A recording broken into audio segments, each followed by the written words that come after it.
Angel is firsties. Wow, daylight with a new webcam. It's a whole new world. Oh, let's see. Need a banner.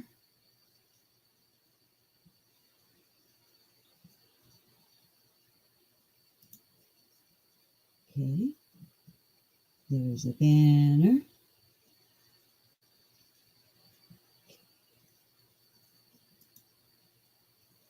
Hi, anybody. Hi. I see there are two. Anybody that wasn't around last night? Hi, New Orleans lady. Hi, Angie's Life. The new webcam is up and running, and I have Windows 10. So I'm like, so hi, everybody. Oh, if you hear a sudden crash like that, hi, Mia Bella. Hi, Prissy Missy. Hi, AC. Can you guys hear me? Is the mic working okay? The mic check was good. Anyway, I was trying to wait for the Ninja Kitten's nap time, which is past. So I opened the door to the storage closet, hoping it would distract them from our room. This camera adds weight to me. I'm not that big. I am not that big. These are baggy clothes.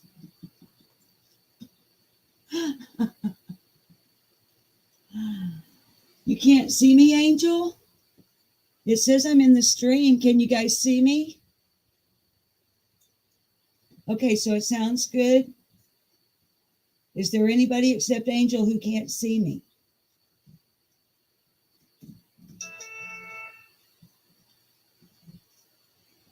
Hi, Sarah Lee. I'm going to sit down, you guys, here in a second. Hi, Sassy.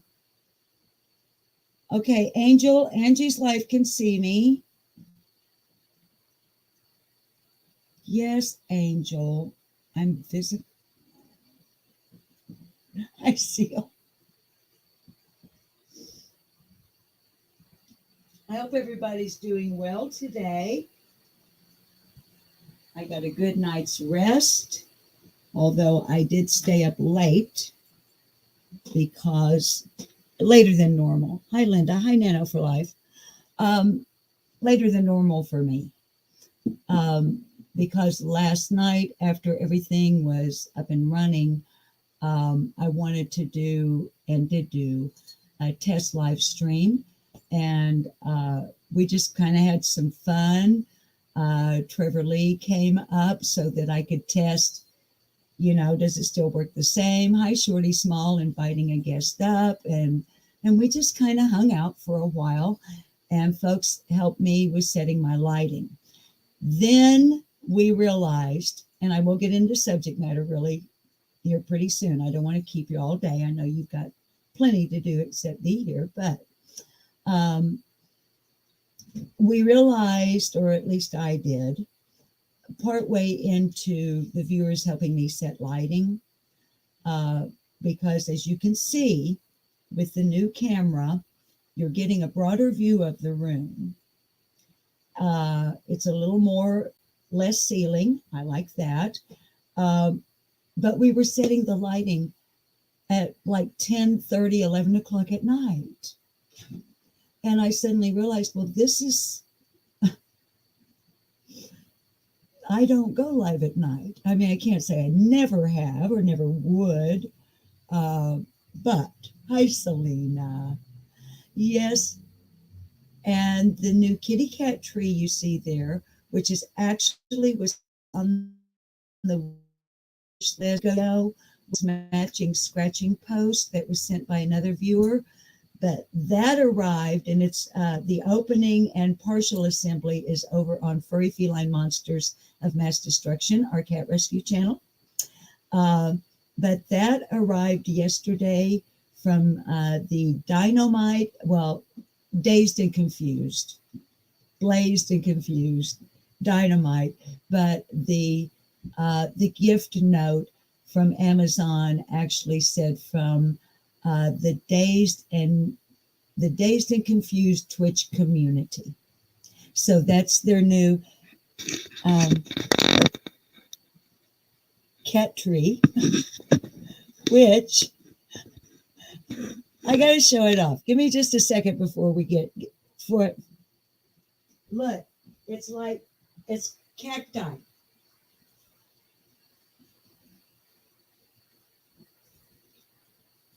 And the cactus are boingy. So when Angel, can you see me now, honey?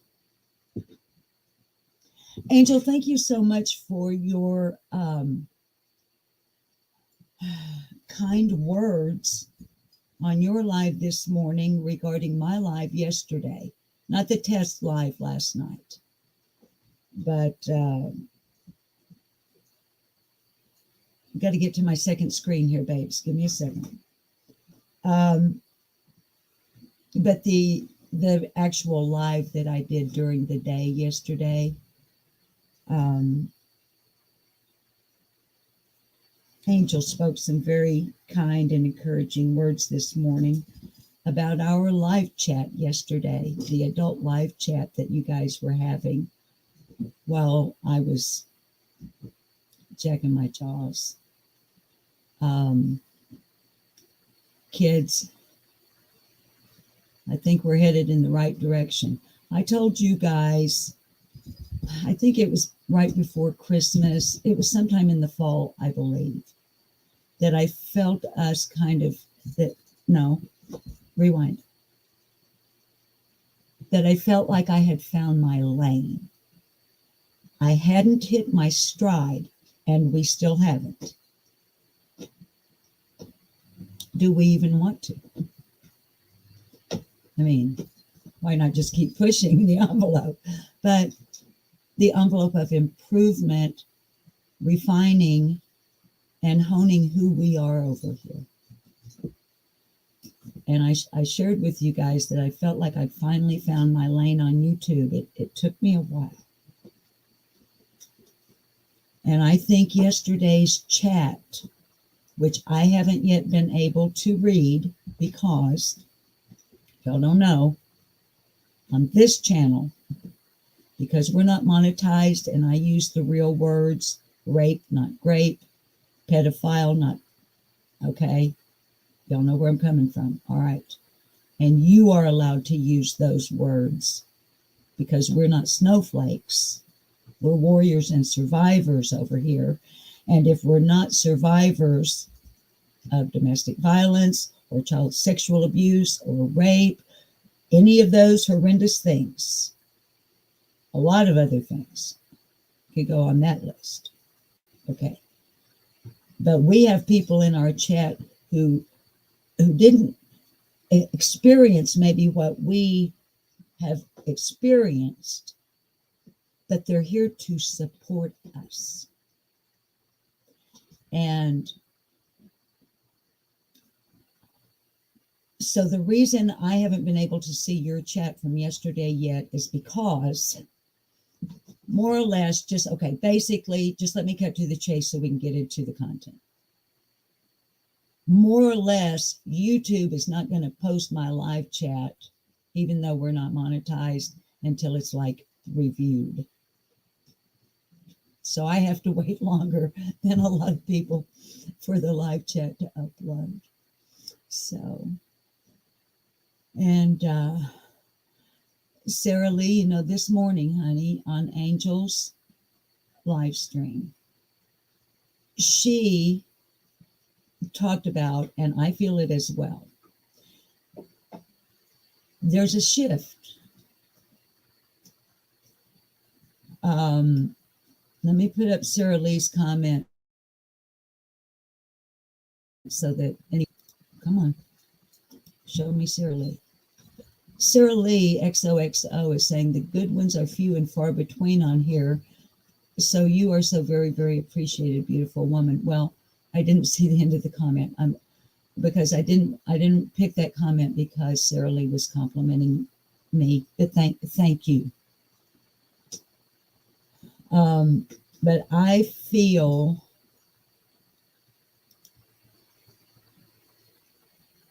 no, I more than feel, because I watch a lot when nobody knows I'm there watching. And I watch a lot when you do know I'm there watching.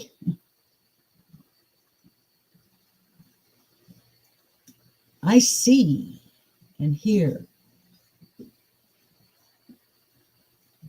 gentle shift.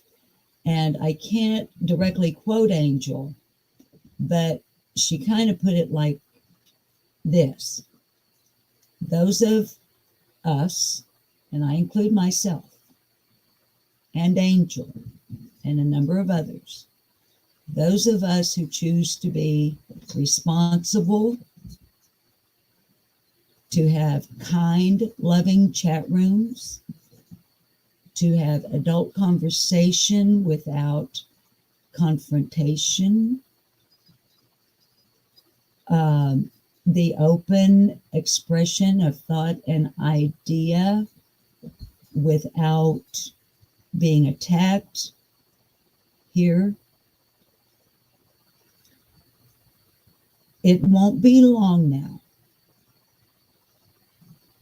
that you as viewers and subscribers, and you as creators as well, but you as viewers and subscribers, you're going to be able to pretty quickly, I believe, here in the next, I'm going to put my neck out there because I often predict things you guys don't know about. I predict them to my mods, and I'm usually right on the day or a day or two. In the last case, I was 3 days off the date of something happening. I'm not clairvoyant or anything like that. I'm just, when I tell you I'm a long gamer and I'm paying attention to what's going on, I'm not kidding.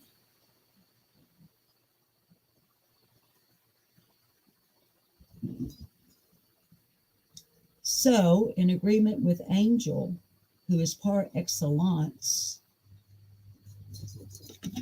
no kitties. Go back to the storage closet.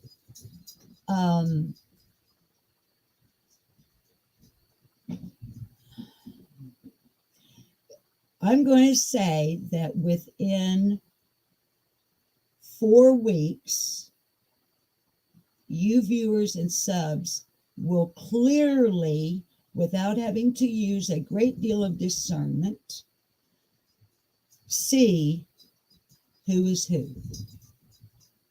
and why we're here. Okay, now let me find us. Because I'm going to try to screen share a little bit, and I would sure enough, let me turn the volume down. I would sure enough like to be able to at least glance over at your chat while we're screen sharing. Patty Ponytail. Hi, blessings to all. Trying to get you guys up here in your little tripod. I'm sorry about the kittens. Okay. I feel like I need to kill some of this light. I mean, it's like really, I don't know how it looks on y'all's end. Hi, Michelle. Hi, Jaded. Hi, Cat's Eye. Sorry if I've missed anybody. I'm going to turn the ring light off since we have a window on this side. I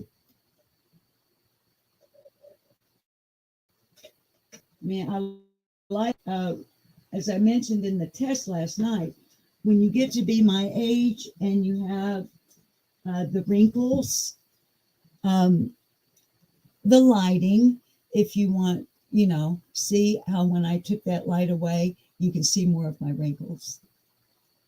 And I don't like that, but it is what it is. Here again, I'm mom of 2. As I said on last night's test live, I earned every single one of these silver hairs and every single one of these wrinkles. So I own them.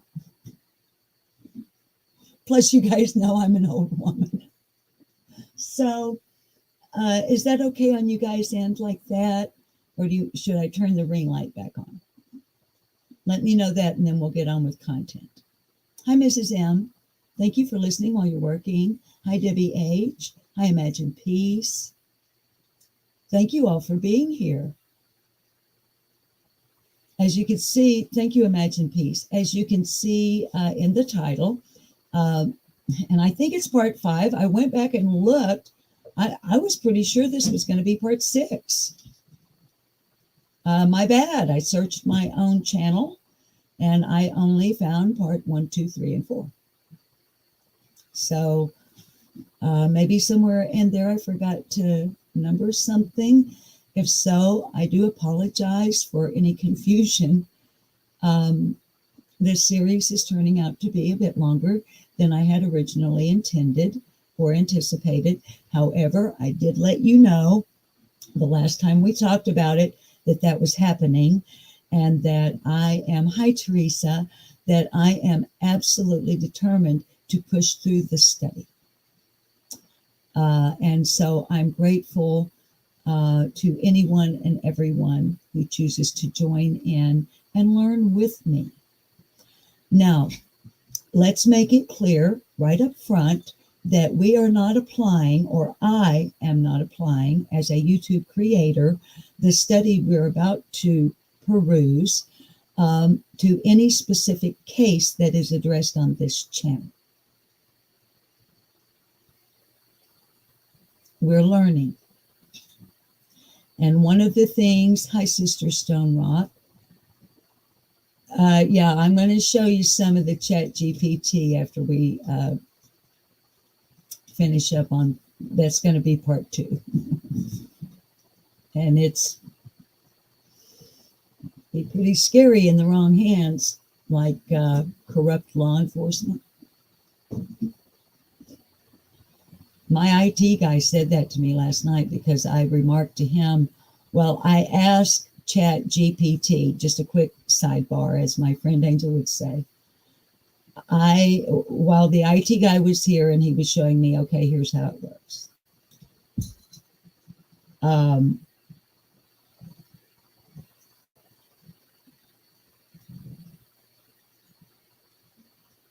And I asked it a question. I was so nervous. And during the course of me looking at what it will do, and we're going to look at it here in a little bit, for anyone that's interested in seeing what this AI is that got downloaded into my computer on purpose last night.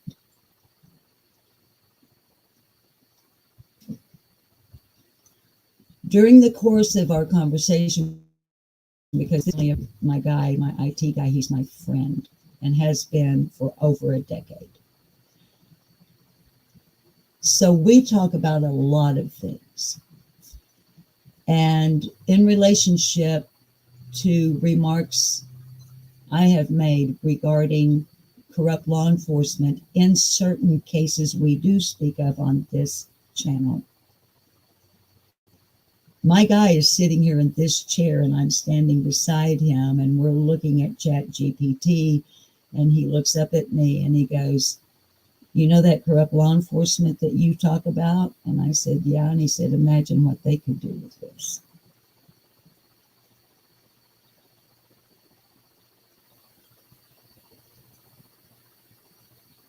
After looking at it, I don't know if I'll ever trust another PhD hanging on a wall anywhere. Not if you had Chatgpt write your thesis, your paper for you. Okay. I hope, hi Kiko, I hope I haven't missed anyone in chat. And I'm really hoping that the babies, although they're almost a year old, but forever they will be the ninja kittens. And I say kittens instead of kittens on purpose. It's part of the real fake YouTube wars with Angel Talks Too Fast. Hi, America. All right, here again, I'm very sorry if I've missed anyone in chat.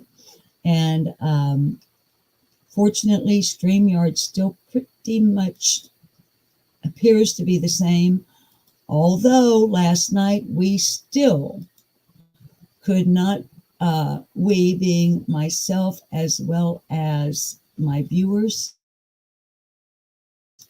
who were, we still couldn't get my screen share. Like I was replaying one of my videos in the screen share, and they could see it, but they couldn't hear it. And I did have the share audio box checked. So I don't know, but that's the least of it. So everything else is great, except I have to learn to navigate Windows 10, and I'm old and I'm ignorant with technology, and it scares me. There's stuff on my screen right now I've never seen before. Took me 5 minutes last night to figure out how to power down using the mouse.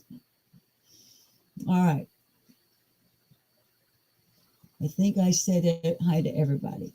All right, now, I'm not going to pull up the title page. We've seen it. Well, here, let me go ahead and click on it, because we may have viewers who are joining us who have not seen what we've done before.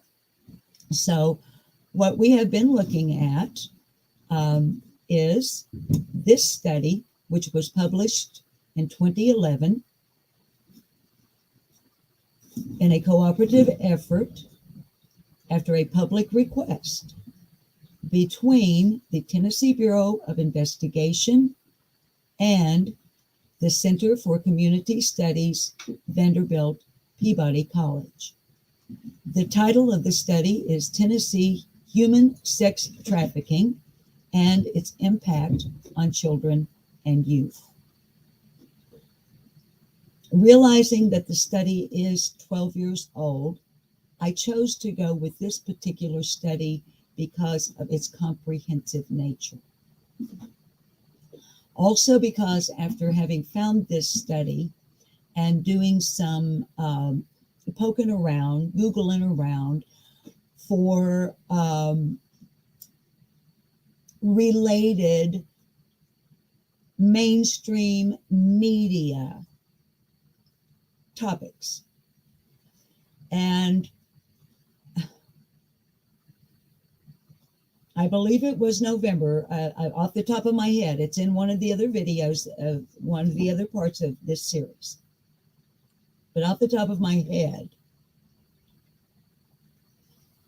I don't want to talk off the top of my head.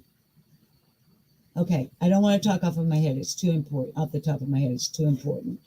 So please just go back and watch the others, okay? But I'm going to say November of 2022, all right? WJHL put out a news piece with the headline, TBI,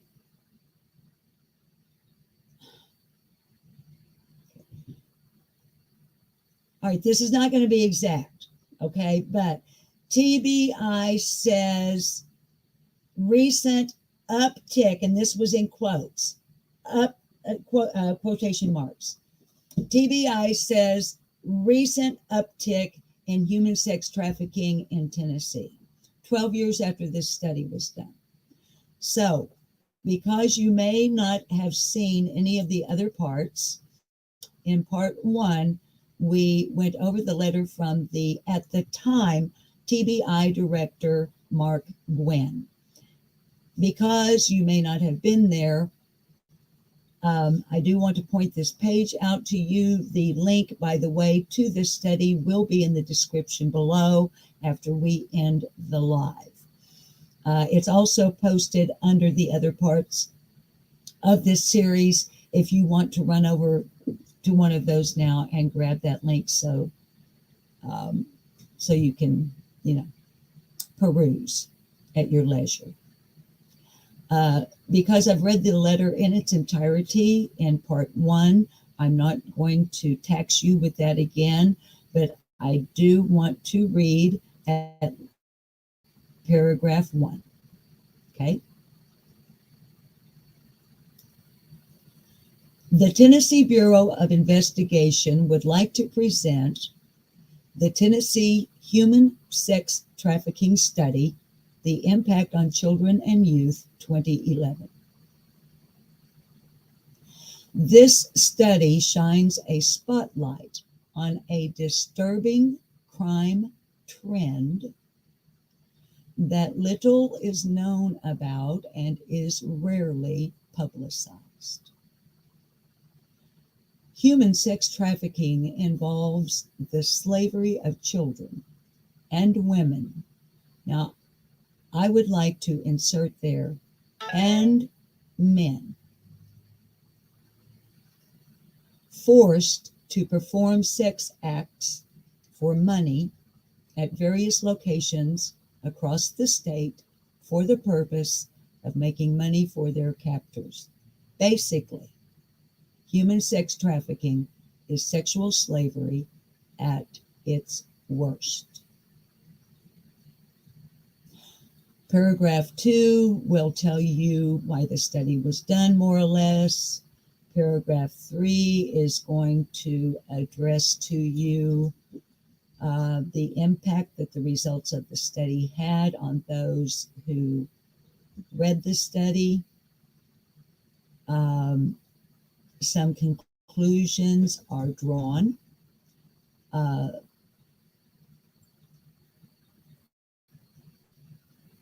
And here are, I would like to read, though, his final words here. Remembering that just a few months ago, WJHL let us know, the public, that according to TBI, what we're looking at right now is on the uptick in the state of Tennessee. The ability to prosecute human trafficking under Tennessee's law with more serious consequences is needed. Heavier sentences for offenders who subject their minor victims to violence and sex slavery, as well as allowing victims to sue their captors under civil laws for damages, would put a more stringent penalty on a horrendous crime. I hope, I being former director of TBI, Mark Gwynn, I hope you find this publication informational on a topic that little is known about publicly. And that is the major reason we are talking about it. The final sentence. And in the next to last paragraph,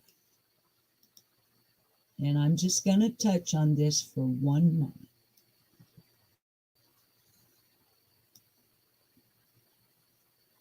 When I read that the first time,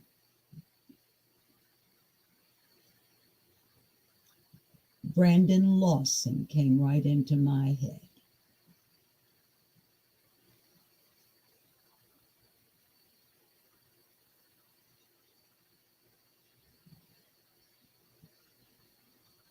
I'll leave that there.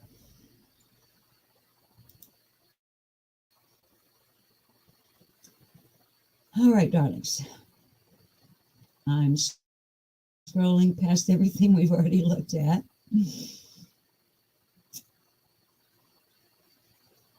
Now, I did mention yesterday that we would at least, although I'm not even going to attempt to interpret. I mean, I understand demographics if it was, okay, my mind doesn't work this way. That part of my brain, I understand the pie chart. I understand the colors, the slices, and all of that, but interpreting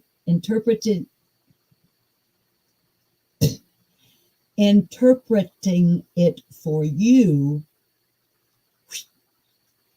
But I want to read this, what it says underneath. By the way, this is on page 25 of the study.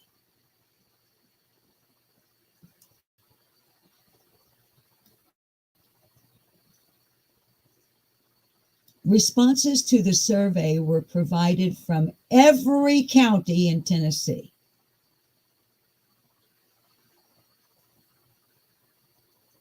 Not to get too picky, but that would include Hawkins County, which in 2011, I believe, would also include Ronnie Lawson.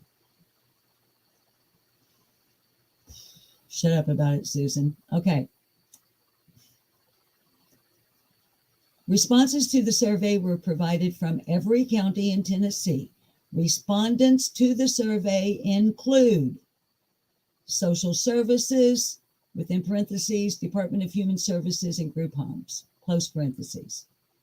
Law enforcement, within parentheses, police departments, sheriff departments, she said pointedly, FBI, TBI, she said pointedly, Homeland Security, and U.S. Marshals, close parentheses. Juvenile and family courts, district attorneys, Dan Armstrong. Did I say that out loud? I'm sorry. And guardians ad litem. The chart above reflects a representative sampling of the total 95 counties. This sampling reflects the number and percentage of total respondents by county broken into the top, middle, and bottom 5 responses. Okay. I'm pointing out in each part of this series, the elephant in the room. At the bottom of each page, you're going to see, I don't know if you can see my cursor, but this box right here at the bottom of every page, and it is, every one of them is within quotations telling you directly that someone, now they're not going to tell you who within that county. It's just going to say, like on this one, Montgomery County. Okay, well, somebody within Montgomery County didn't want to take responsibility for their statement, I guess, but okay. But Montgomery County said, I feel that the increase in this trend is disturbing. If it is involving children, it should be caught and prosecuted. I am glad to see you are doing this. Thank you for your support, Montgomery County. Okay. Sorry, no, I'm not sorry. This provokes me. I'm sorry if my snarkiness is triggering to anyone in chat. And babies, hi, Crochet, hi, Sammy, Sparrow. Darlings, you know that I can't see your chat unless I look like over here to the other screen. I'm not being snarky with you guys. I'm snarky because I can't look at this and not think about Brandon Lawson and Ronnie Lawson and ugh. All right, what is this one? Here again, I'm not even going to attempt to interpret, but we will read what is within the box in text that explains it. Frequency of human sex trafficking. The response to the frequency of human sex trafficking occurring in Tennessee varied. 42% responded occurrence to be rare to extremely rare, and 58% responded occurrence to be happens sometimes. 2 happens all the time, with 33 selecting happens sometimes. Okay. Then beneath it, we see a map of C of all trafficking. The red are counties that reported at least one case of human sex trafficking in the last 24 months. And let's remember, this study was published in 2011. So between 2009 and the completion of the study, the counties in red reported at least one case of human sex trafficking. And here, Lawrence County, Tennessee says, I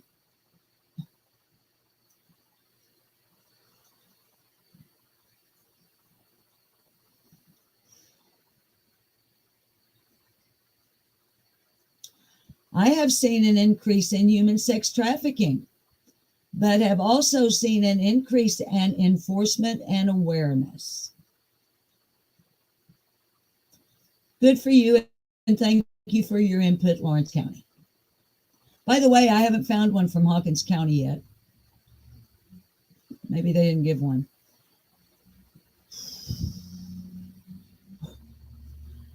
I'm going to have a cigarette break before we go to part 2 for anybody that...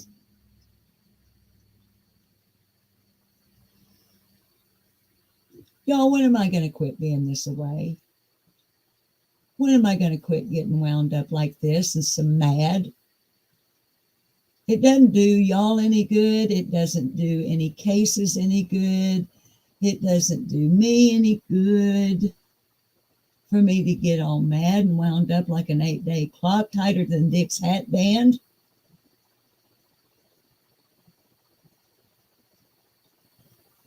I'm working on it. Please forgive me. Please. All right. Survey. Okay, now this is of minors. Okay. And because on our channel, I have not as of yet addressed adult human sex trafficking, I'm going to skip over the pages about adults, except for the case study, because y'all can go and look at those anytime you want at your own pace. And if I ever do choose to address in a serious, of course it would be serious, that was a stupid word to use, a deeper dive into adult human sex trafficking, then we'll pull up studies on that. But I mostly talk about children here, whether there's sex trafficking involved or not. Okay. When we do talk about cases, it's almost always, other than Brendan Blent's set in Arkansas since October too many cases in my head. He's the only missing adult that I've covered. Okay, let's go on. I'm sorry for the digression. All right. Minor cases of human sex trafficking. Minor human sex trafficking is present in Tennessee. Boom. Now, based on that sentence alone and where it comes from, I am now going to seriously and respectfully ask that any and every creator, any and every tweeter, any and every whatever, stop telling me that there is no trafficking of children. Don't tell me again there's no sex trafficking in Tennessee of children. Don't you fucking do it. I just showed you proof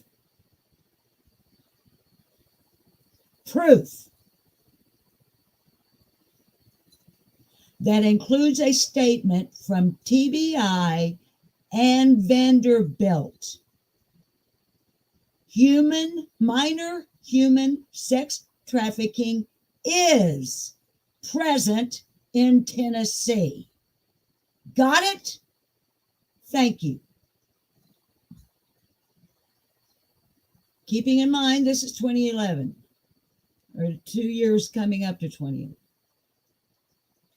35% of the entities reporting state that they have reported or investigated minor human sex trafficking over the last 24 months. There were 16 entities that actually had in excess of 50 cases.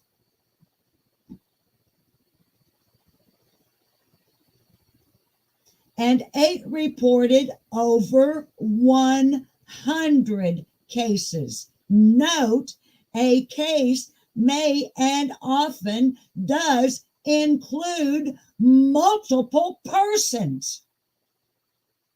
Your Honor, I rest my case in this regard. Let's move on. Actions sustained.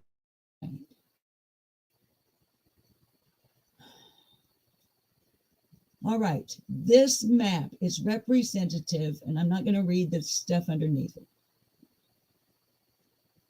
This map is representative of minor sex trafficking of children in the state of Tennessee.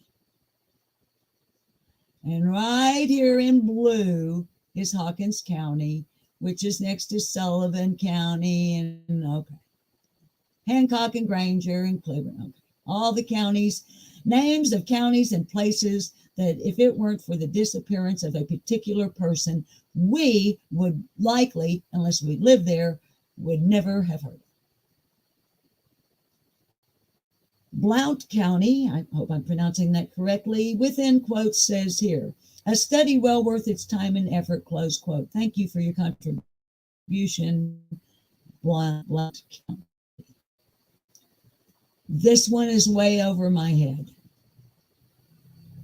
This is minor trafficking convictions.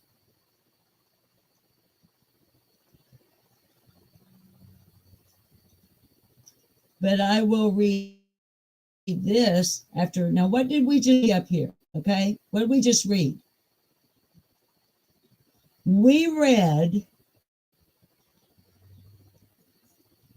that there were 16 entities that actually had in excess of 50 cases and 8 reported over 100. Okay? Convictions.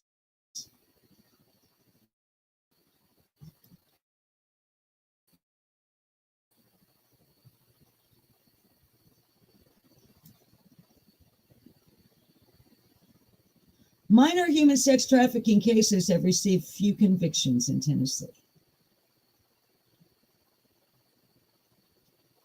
I'm not going to read the rest.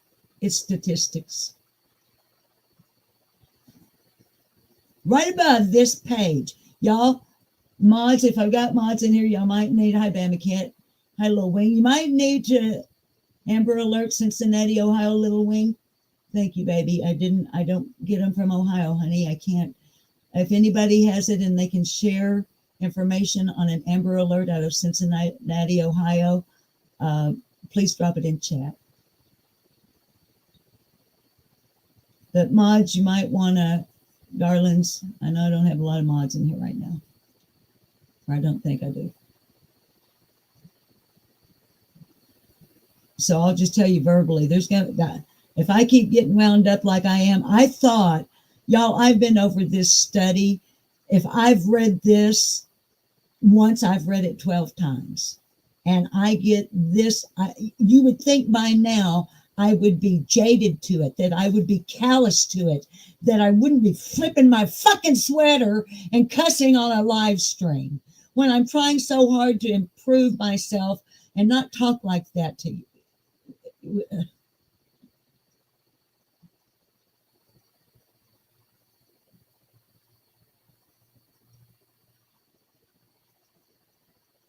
Hi, Kiki. You tell me how on the page above, 16 entities reported 50 or more, and 4 counties reported more than 100 cases, and the next have received few cases. And right over here on the right-hand side, oh, I can read this, 92% no cases. And once again, I'm thinking of Brandon Lawson and his daddy. So what does Gibson County have to say? Quote, isn't it amazing how these geographical locations have a fucking pronoun indicating first person? I'd be embarrassed to put my name on this too. I believe this to be a state and national problem. Oh, you believe it to be? Well, we'll go back and read the study. You'll go from believing to knowing.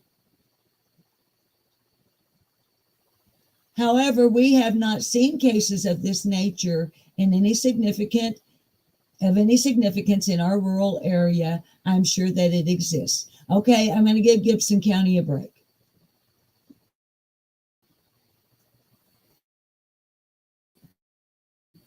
Gibson County. Are you white?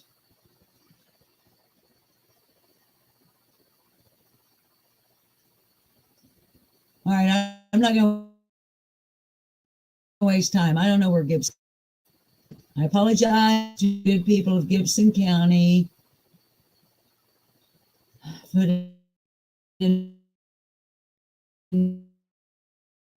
mouth. Okay, this is on adults.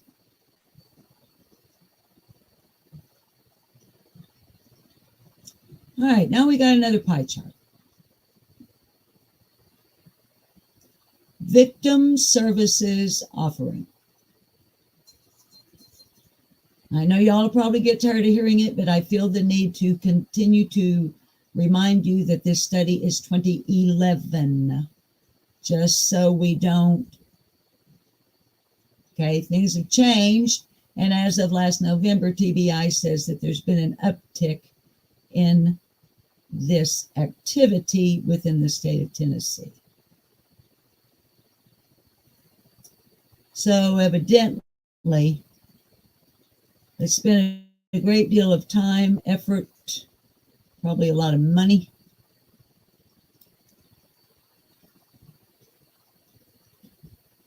I don't want to say for nothing, but I don't see any results from this study that benefited the good and decent people of the state of Tennessee and their children. But let's go on. Victim services offering. Survey respondents were asked. Now let's remember who the respondents are, right? We got Human Services, Child Protective Services, law enforcement, which even includes Homeland Security, U.S. Marshals, Sheriff's Departments, municipal departments. Okay, remember we read that just a few minutes ago. Okay, those are the survey respondents. They were asked if the victims of cases they investigated or prosecuted involving human sex trafficking were referred to services. Services include counseling, treatment, housing, and health care. 34% of respondents referred victims to one or more services.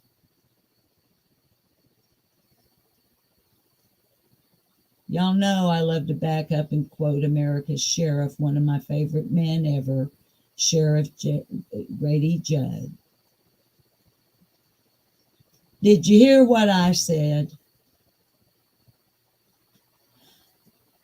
34% of respondents referred victims to one or more services. with 15% referring victims to multiple services. So, judge splits Chad Daybell, blah, blah, blah, blah, blah. Daybell, Vallow. So we have almost 0 convictions,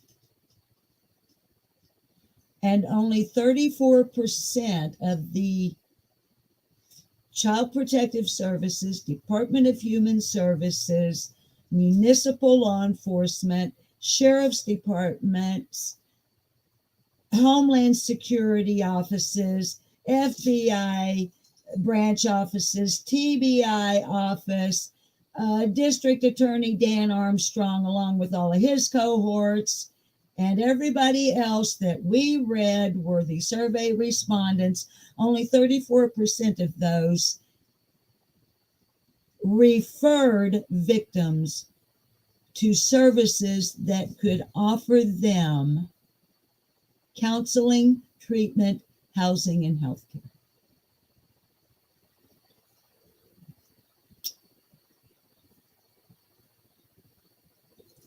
Well,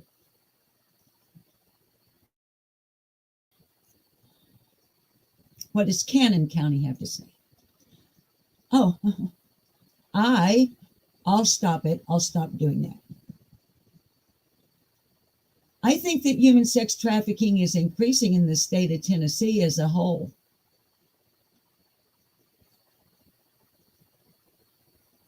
I think you're right, Cannon County. All right, now, babies, I'm not going to go over, at least not today, the frequency, demographics, and laws, other than to read this part right here. I'm sorry, I've got it. Ninja Kitten is Kitty. Y'all take a nap. Who is it? It's Summer. She's just like her name. She's like her namesake appears to be in the videos from the church. I named the right one, Summer. Okay. Demographics for group frequency. Based on the structure of this question, some respondents gave the same ranking to multiple groups rather than ranking them based on most trafficked to least trafficked.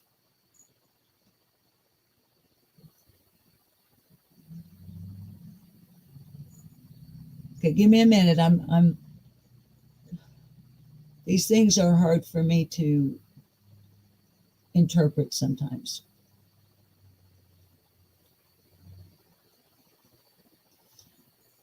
Okay, all right, let's go down here to to this right here. Okay. And then we'll go back up to that one. When looking at topics of demographics and laws, respondents were asked to respond to questions in the range of strongly agree to strongly disagree. Okay, I'm glad I remembered that was there when we go down, because that'll help us, okay, or help me. Y'all are probably way smarter than me on this stuff right here, and you're probably going, oh my goodness, I wish I could help this lady. Okay, so we've got the range of strongly agree to strongly disagree, and we all know how those kind of things work. It's like 0 from 1 to 10, rank it 1 to 10. Okay. For the purpose of the analysis, the results were combined to reflect percentage agreeing or disagreeing in their response. Okay, that I understand. Okay, pardon me. So back up here. Y'all, I know this is tedious, but we're getting close to me taking a cigarette break. Demographics for group frequency. Based on the structure of this question, some respondents gave the same ranking to multiple groups rather than ranking them based on most trafficked to least trafficked. Those responses, 475, were removed in the analysis of this question. The remaining 454, which is 48%, were analyzed, and the rankings are shown in the graph to the left.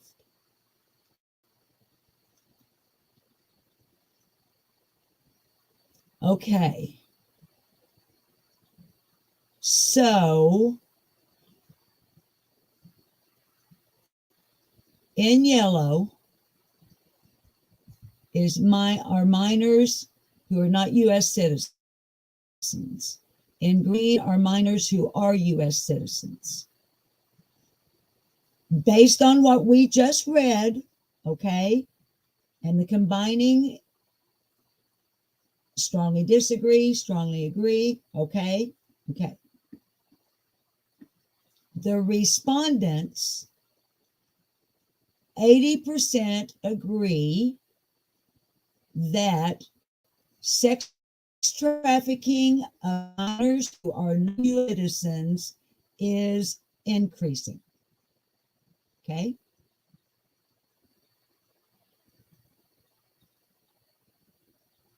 Am I getting it right? Okay, yes. The second most trafficked are United States minors who are United States citizens. Okay, so just based on Tennessee, this is not federal, this is Tennessee. Okay, green are children. Fuchsia and blue are grown-ups. Blue are adults who are U.S. citizens. Look at the difference in Tennessee of how many children are sex trafficked in green to how many adults are. Adults in Tennessee are the least trafficked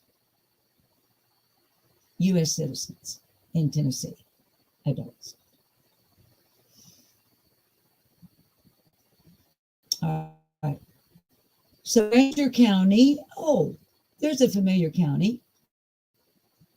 And babies, I'm not going to read the rest of that page. Here again, you can go. Okay. Granger County, as we know, is where if you make a 911 call in Hawkins County, Granger County is who's going to pick it up. Okay. Granger County says, also Granger County is where, who was it? Oh, yeah, Brandon Lawson. That's where he's.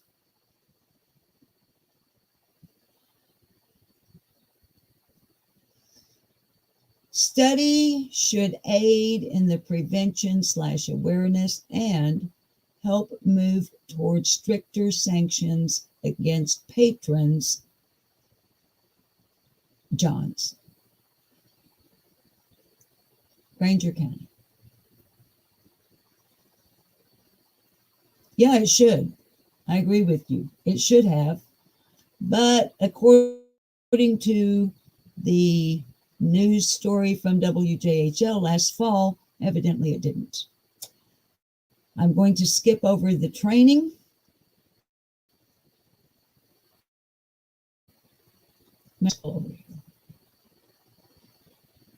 Today I'm skipping focus analysis because contained within this study, there are 2 case studies.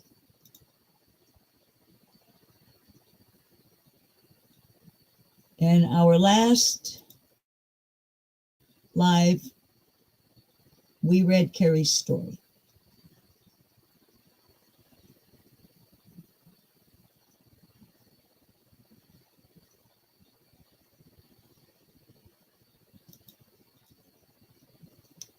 Today, after I take a short cigarette break, which doesn't take me long at all, we're going to read Rachel's. Now, kids, you're warriors. You're survivors. You're fighters. You're strong. But right now, while I go take a break, I'll take my phone with me. You won't be able to see me, but I'll be able to see your chat.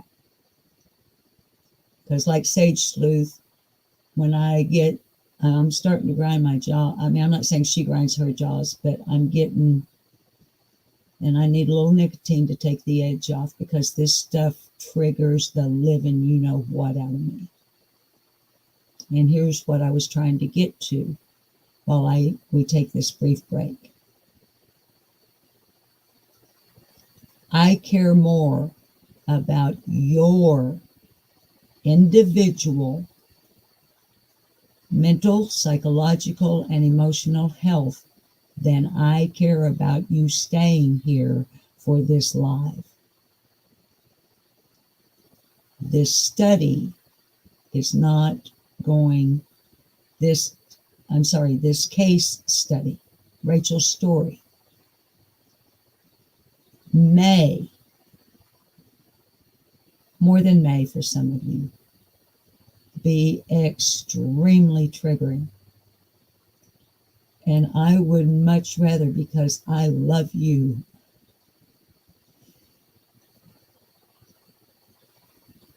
I would much rather that you tune out. Okay? You matter more to me than this view. So, I'm going to leave this page. No, I'm not either. Going to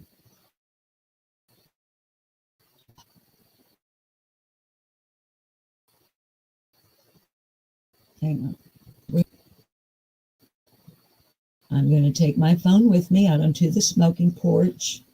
I'm not going to send myself a link so that you guys can see me out there. I'll just, hi Fizzle, welcome baby. Hi Darlene J. Clark. I'm sorry if I've missed anyone in chat.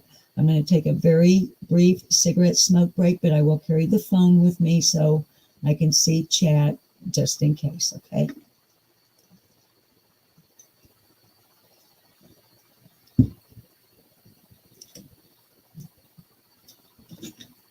I would turn y'all on some music like we've done before, but since this is the first time I'm using the new webcam and I have several tabs pulled up, and I'm really nervous about Windows 10 and all of these icons I'm seeing that I don't know what they mean or do.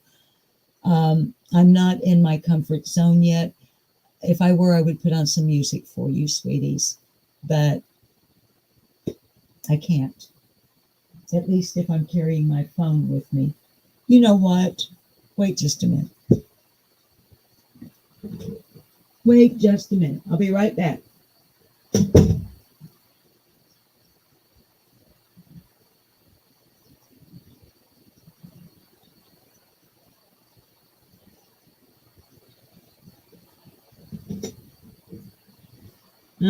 I thought I had an idea. But it'll just cause static and I'm not going to be gone that long. So hopefully the kittens will not attack the mouse or do any chatting while I'm away. All right, behave yourselves.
I'm so glad you guys behaved yourselves while I was out there.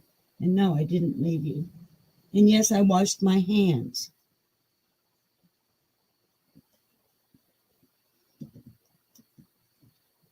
And yes, Teresa Nelson, I think I stuck my tongue out at you last night.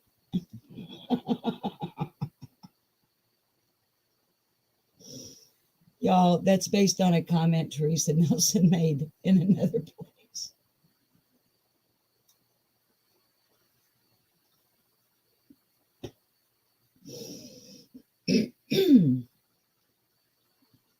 I used to get in trouble for that when I was little, and I cut it out for about 50 years.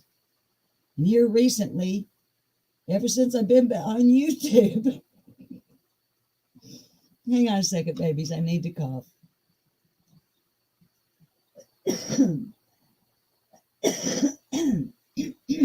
I'm sorry.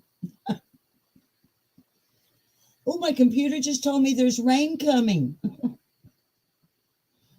This Windows 10 business is like, I don't know what this stuff does. Okay, now, I forgot to take my outdoor shoes off too. I'll just leave them here for now. All right. Sleeping, prowling, and I don't know what else. Throwing stuff up.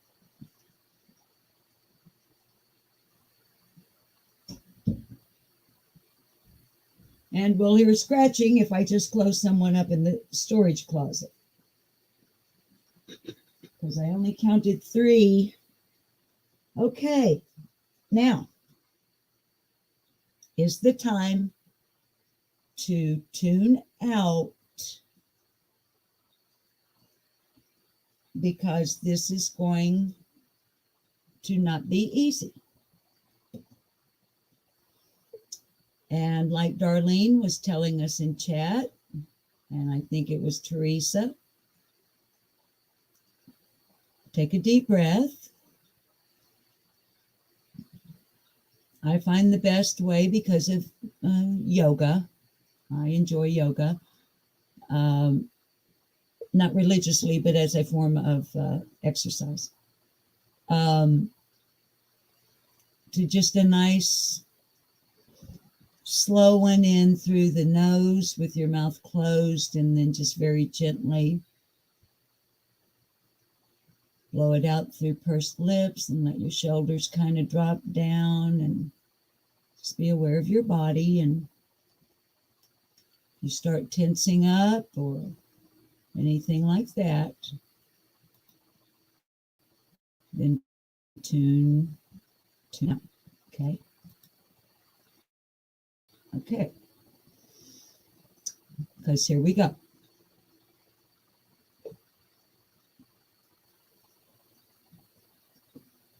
Rachel's story.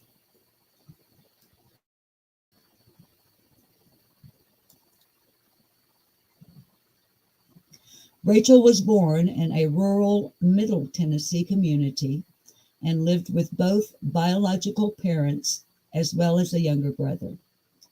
At a very young age, Rachel recalls watching as her parents fought continuously over prescription drugs. Her father was familiar to local law enforcement because he was always in and out of jail. Rachel would beg her parents to take her to the doctor when she became ill, but they refused.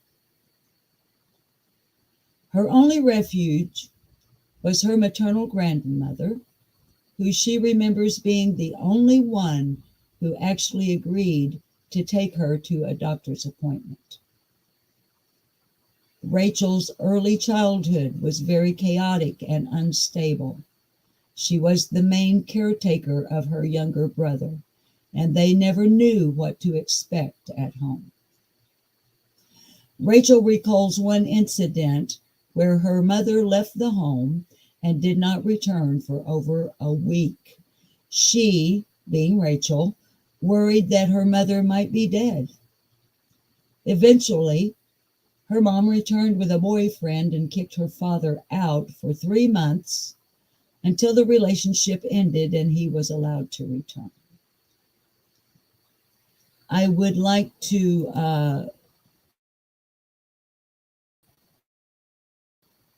let the viewers know as well. Names. Okay, Rachel is not Rachel's name. Okay. All right. At age 11, Rachel was sexually abused by a neighbor who had befriended her. Her parents reported the abuse to the police. By the time law enforcement went to his house to question him, he had moved all his belongings and was never seen again.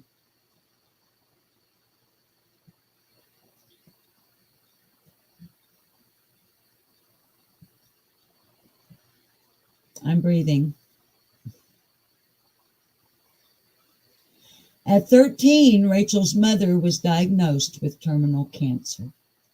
Rachel worried endlessly about her younger brother and what would happen when her mother died.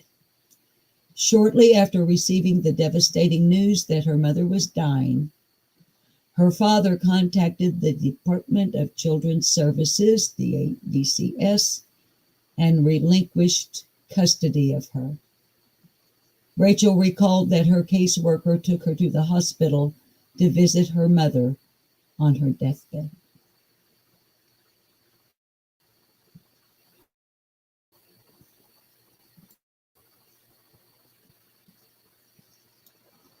After Rachel's mother died,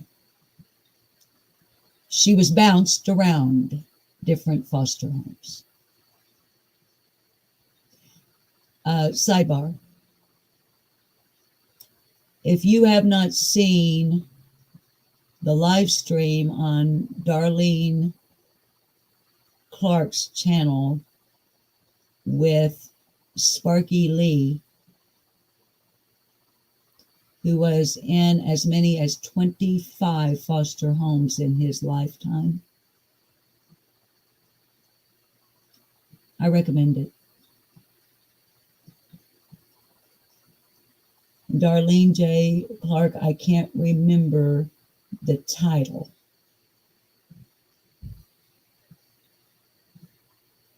Of your live stream with Sparky night before last. But feel free, Darlene, to share anything about anything in chat that you want to. Okay, let's get back to our case study. At 15, while at a foster home, she began calling a Nashville talk date line. Rachel was communicating with an older male for several months. Once he gained her trust, he told her he was in prison and calling from a cell phone.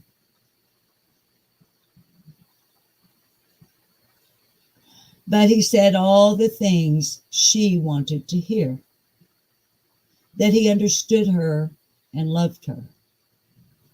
He listened to Rachel talk about her mother and how much she missed her and how she was tired of going from place to place. And he told Rachel that he knew some people on the outside that would come and get her and take care of her. Okay? Rachel's 15 now. Okay? We're up to 15 years of age.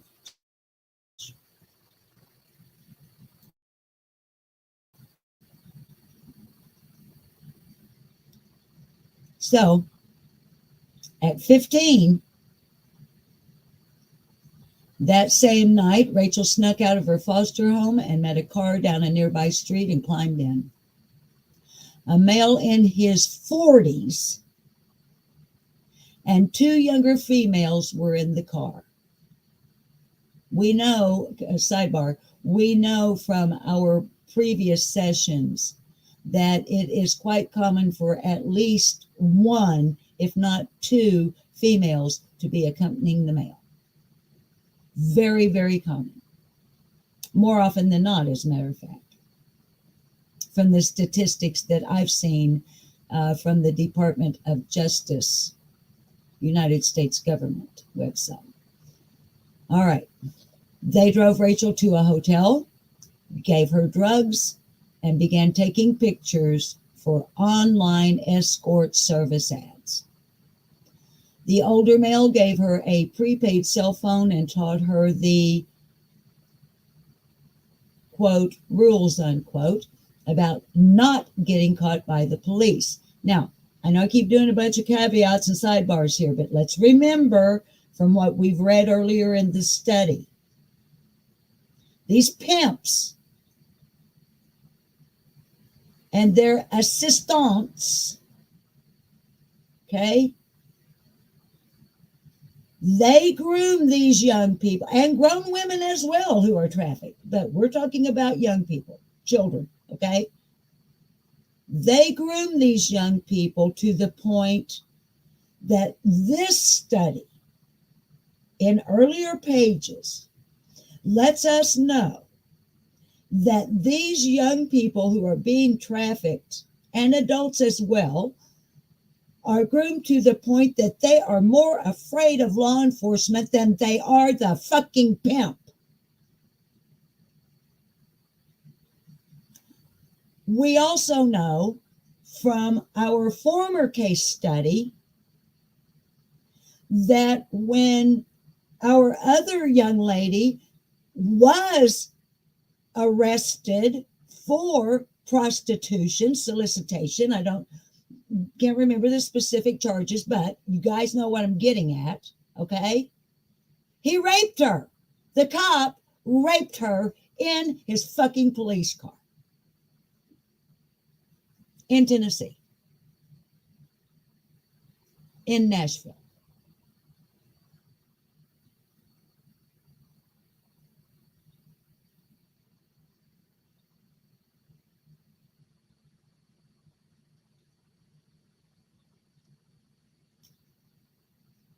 So before I go on reading, and we're almost done, I want to make it perfectly clear.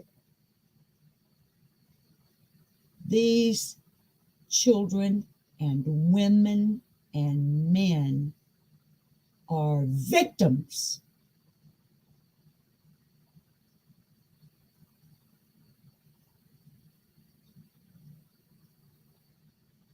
And I'm not saying that to my chat. My chat knows that.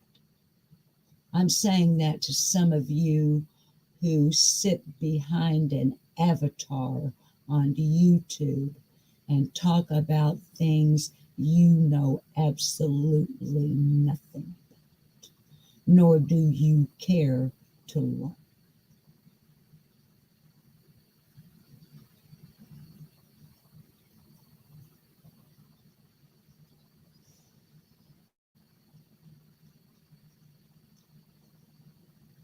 He said, the pimp, he said if Rachel was going to stay with them, she would have to work.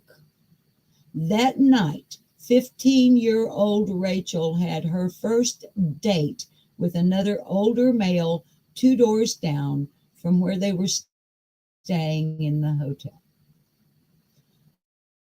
Before we scroll on down, let's read what Campbell County, Tennessee had to say.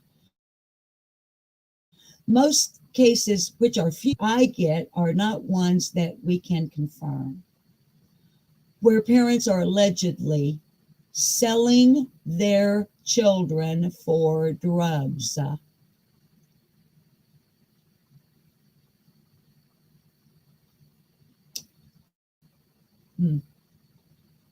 So I guess in Campbell County, Tennessee, there's familial sex trafficking.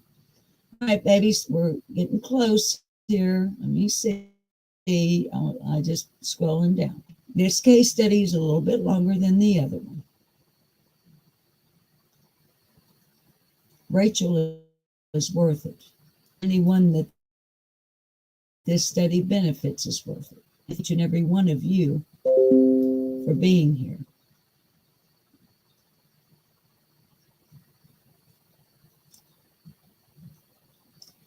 I get notifications on this Windows 10. That's what's like. I'm like, okay. Okay, thank you. Over the next 3 months, Rachel had numerous encounters with Johns.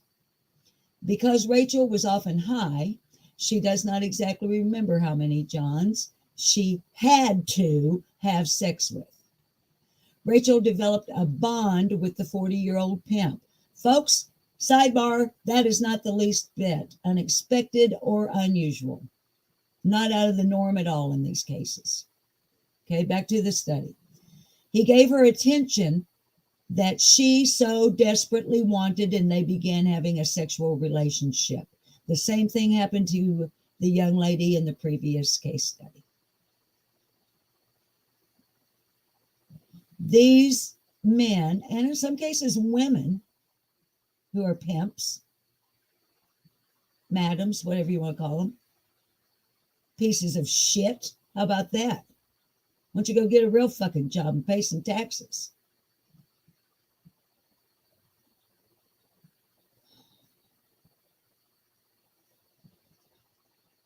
Deep breath.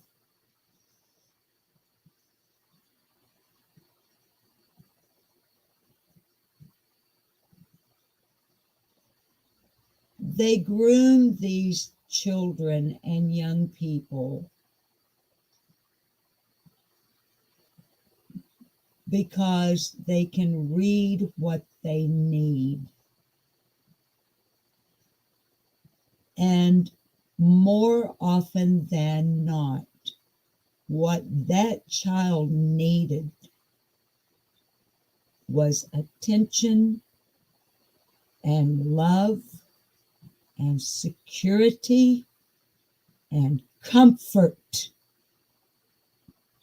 And by comfort, I don't mean a cushy queen-size bed.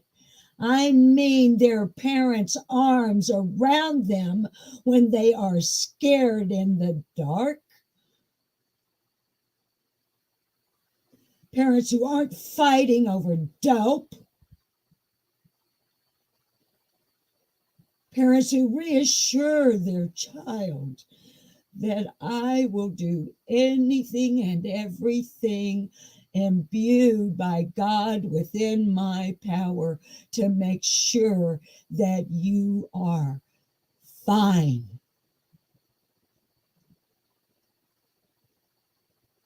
And when they don't, they being the children, when we, any of us, aren't given that, thank God I was. Thank God. I was, and I was never trafficked.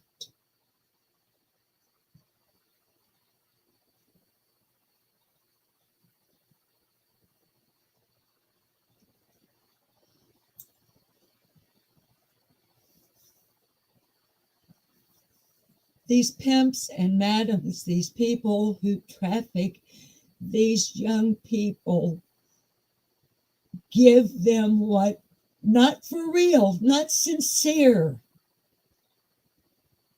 They work them by fulfilling their emotional needs, and they blind and impair them with drugs and alcohol.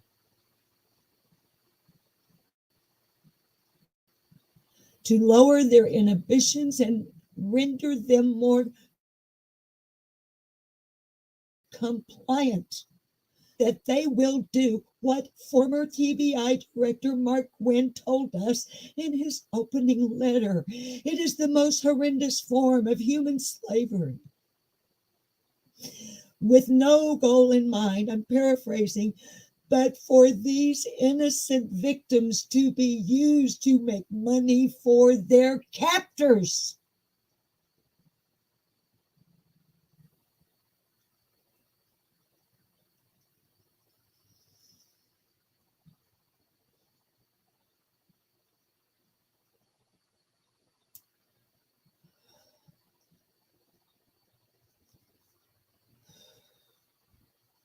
Okay.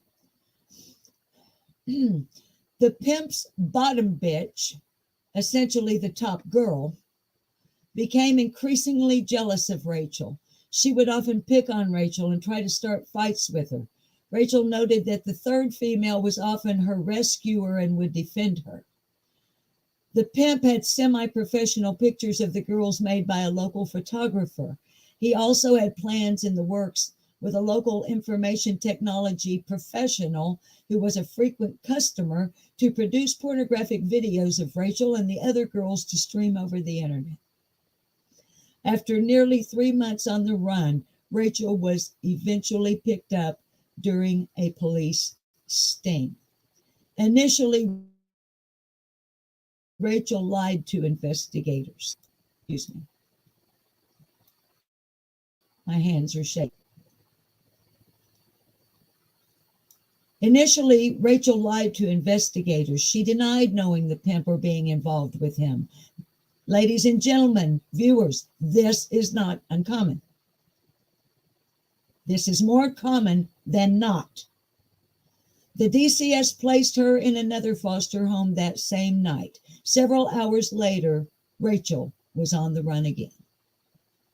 She was found hiding at a relative's home, and the police charged her with prostitution. Rachel is 15. That was the investigators' only avenue to keep Rachel safe from herself and the pimp who had her.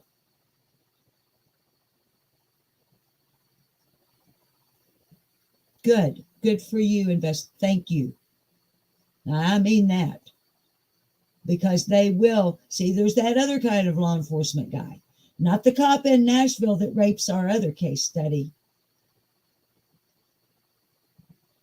This one knows that the only way, or presumes that the only way Rachel can be kept safe from herself and the pimp was to put her in jail. And to do that, he had to arrest her for prostitution. Okay. Let's go on.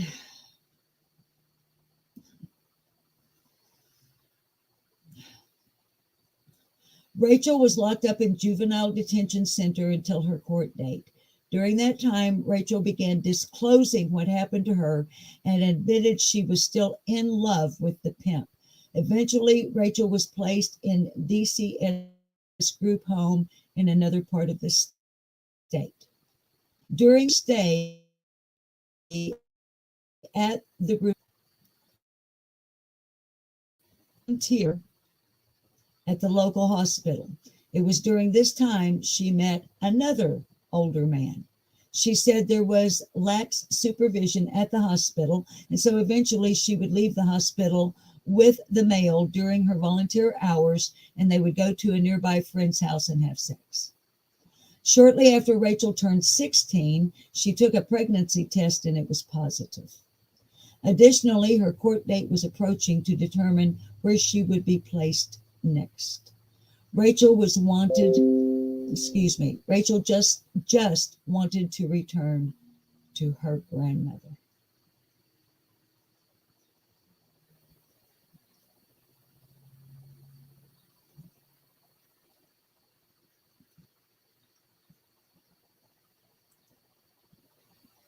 A week prior to her scheduled court date, she was told by her caseworker that it was unlikely the judge would allow her to go home to her grandmother.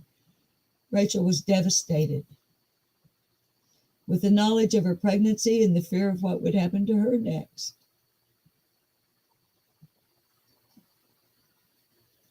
she borrowed a friend's cell phone and called the man by whom she was pregnant, and he picked her up that day.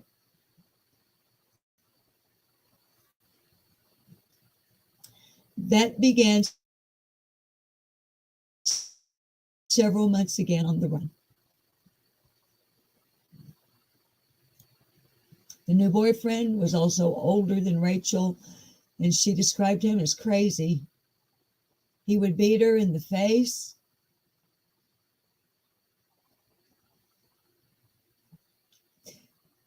and kick her in the ribs until she could not move. Rachel is 16. He would hold her down and tell her that he loved her so much and was only doing this because of his love for her. He threatened to kill her more times than she could count. Rachel indicated that he was insanely jealous. After a couple of months, he kicked and beat her so badly that she had a miscarriage.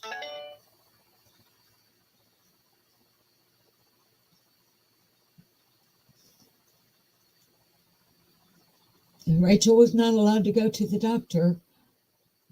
She said she was bleeding so badly that he became frightened and drove her to a Knoxville homeless shelter and dropped her off.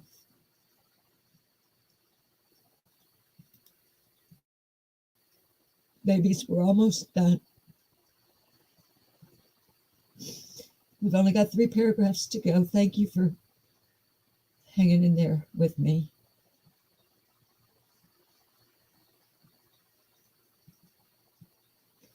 I can't imagine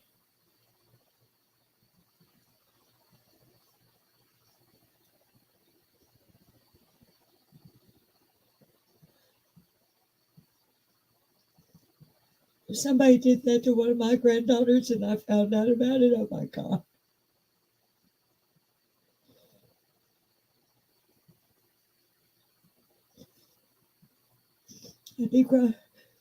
I'd be broadcasting from a federal penitentiary.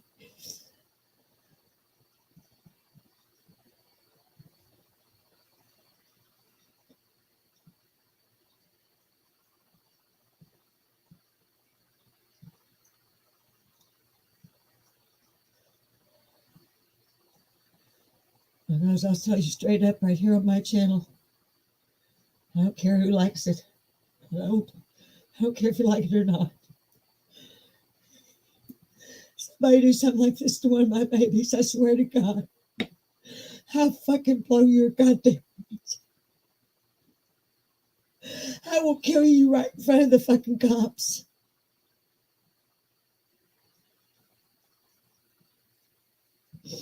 I have 8 granddaughters,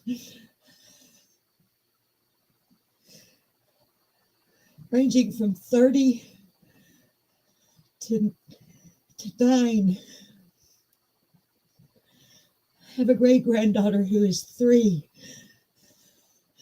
And I kill any motherfucker that lays a hand on any one of them. I swear to God.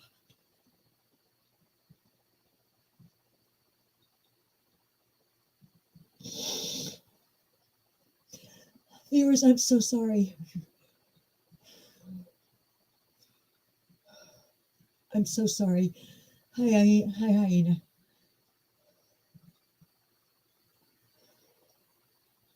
I'm so sorry, viewers. And I don't know how to edit, so I can't take that out.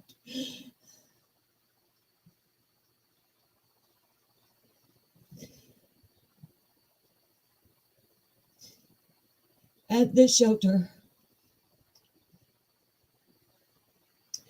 I'm going to get through this. If it's the last thing I do, we won't do this again.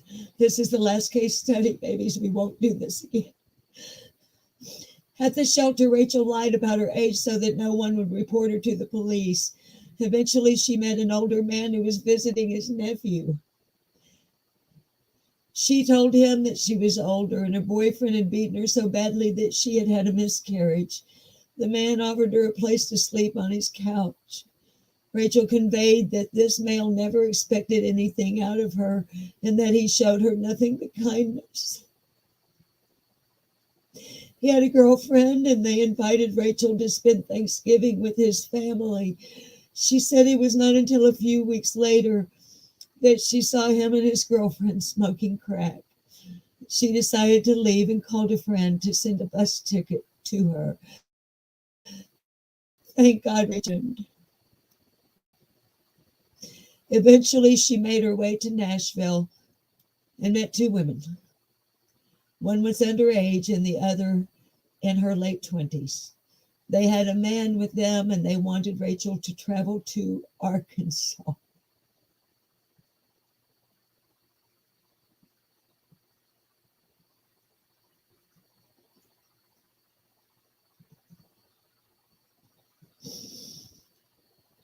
And when I read that the first time, I thought, Lord, is Rachel one of the cases that I've researched?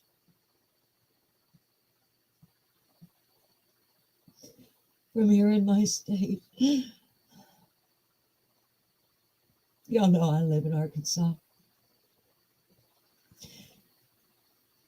Okay, to travel to Arkansas with them. Rachel indicated that the older female seemed to be in charge. While in Arkansas, she provided Rachel with marijuana and took pictures of her and the younger female for online advertisements for prostitution. Rachel said the male that accompanied them had a legitimate job and was very afraid of getting in trouble because he was on parole. While working in Arkansas, Rachel developed a medical issue that needed immediate attention. The man dropped her off at a local hospital.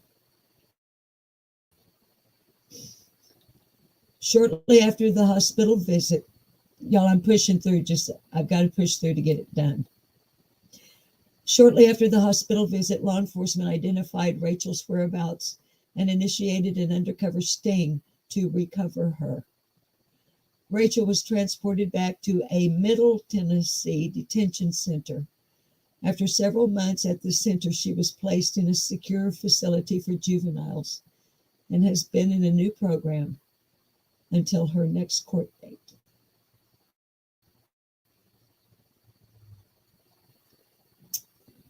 And the quote at the bottom of this page from Grundy County, Tennessee is, "Greater than 24 months ago, I busted a massage parlor twice, believed to be trafficking Asian females. Conviction did occur." Thank you, Grundy County, Tennessee.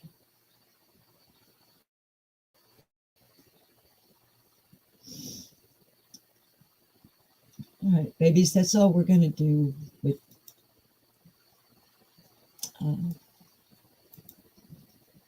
the study today. Oh, where did I just go?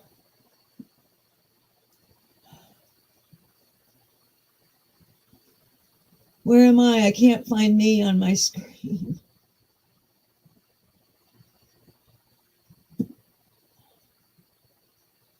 Can you guys still hear me and see me? I see me on my second screen, but I don't see me on my PC. Hang on. If the live ends suddenly, it's because I can't find me. Oh, there I am. Windows 10 is so different.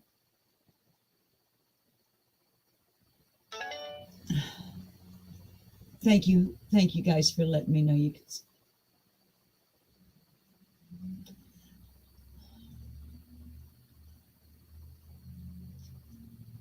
Can y'all see?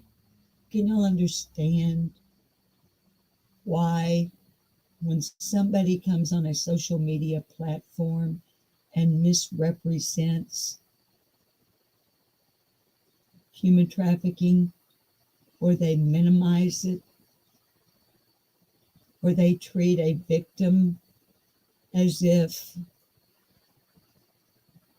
they have legs of peanut butter that just spread easily because they're nymphomaniacs or something? I wish those people would read this study. I wish they would go to the Department of Justice website and click on the link to familial and child sex trafficking. It doesn't take a whole lot to eliminate ignorance.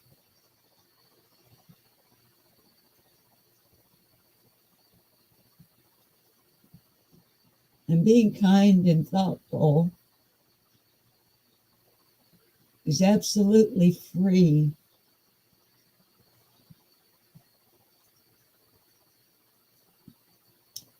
And what you will find in time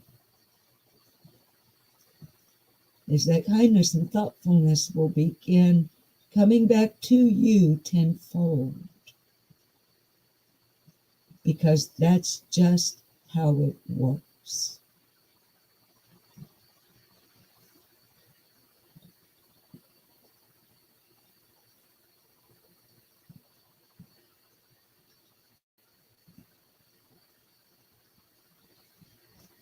I know, darling.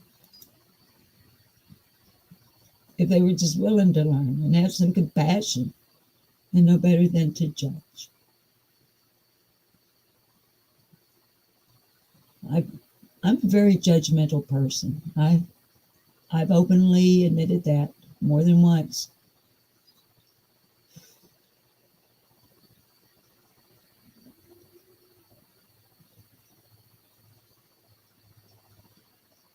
We need to, okay, I'm not going to preach, okay? This is not a religious channel, but while I was washing my supper dishes last night, one particular verse, and I can't remember the scripture off the top of my head, but it's in the New Testament. And Jesus said, do not return evil for evil. Take into account that which is fine in the eyes of all men.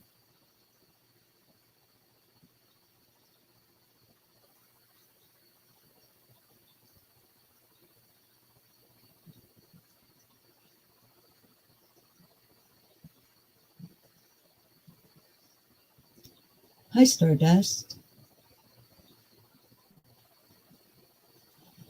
Hi, Kiki Eyes. I think I said hi earlier, honey.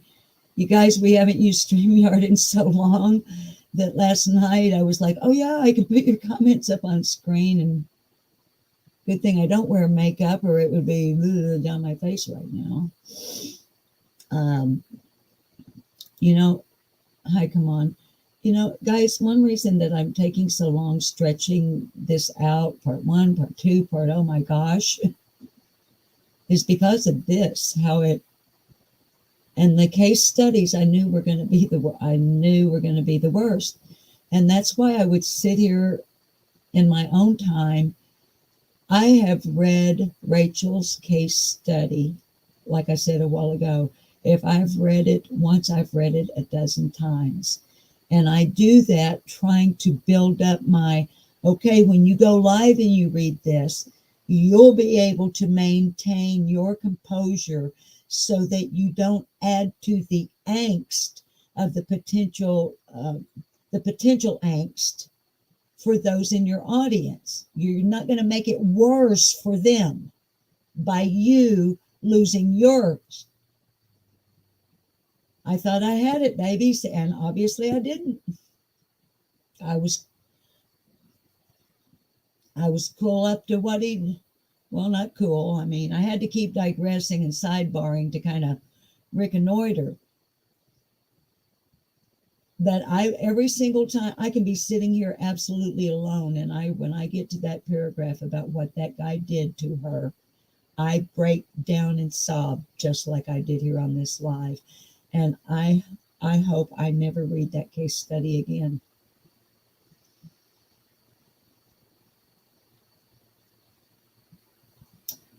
Hi, Victoria. And then we remember, here again, hi, Daniel Chambliss, what we have already learned just here today in Tennessee. More children who are United States citizens are sex trafficked in Tennessee than are non-U.S. and U.S. adult citizens. Familial trafficking of children exists in Tennessee. Now, this study, we haven't gotten there yet. I told you guys when we started this study, which we began with the Department of Justice. If you were here, or if you've at least gone back and done rewatches on this series, The Elephant in the Room, remember what I said at the beginning? We started with the Department of Justice National. and we're funneled down to Tennessee.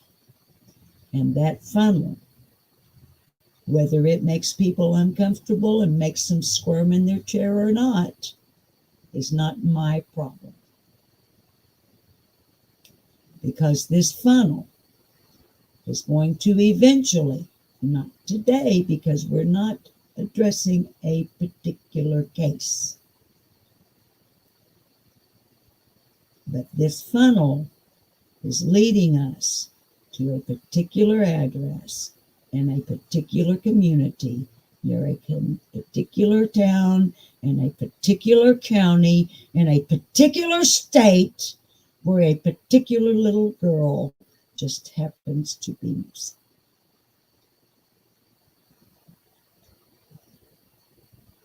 One of three theories I have. All three could be 100% incorrect.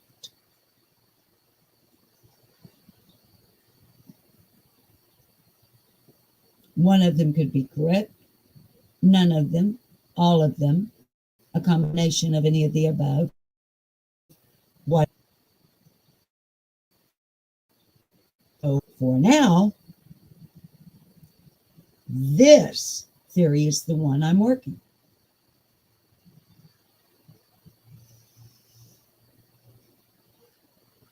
After this, based on the lists that my viewers themselves have voted on and formed, and I've written down, and yes, I still have them right here.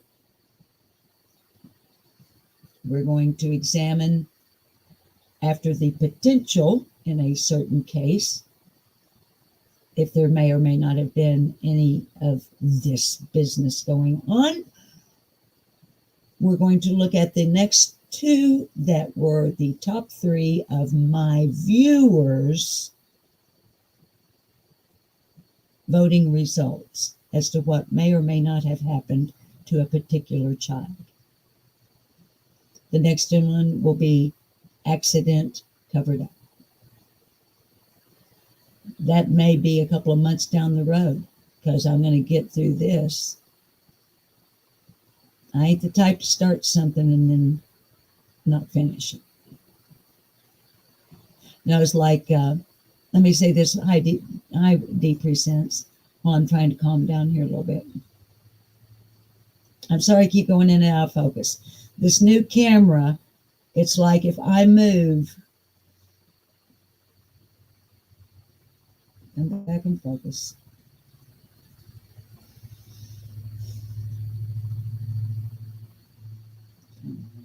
Well, anyway, I'm sorry. It's supposed to focus itself if I'll ever settle down.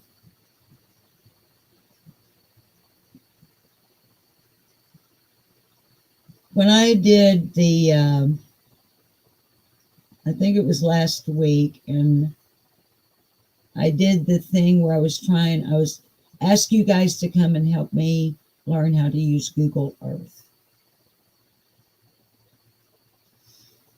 And because there's a certain case in Tennessee that I look at a lot,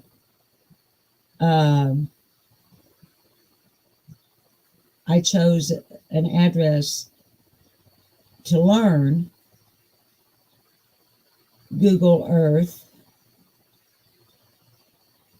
That's an actual address of an active and open investigation in a missing child in Northeast Tennessee. And but that was all it really was, is that I wanted to look at familiar property that was already familiar to me from Google Maps, but learn how to use Google Earth. And in the course of that live stream,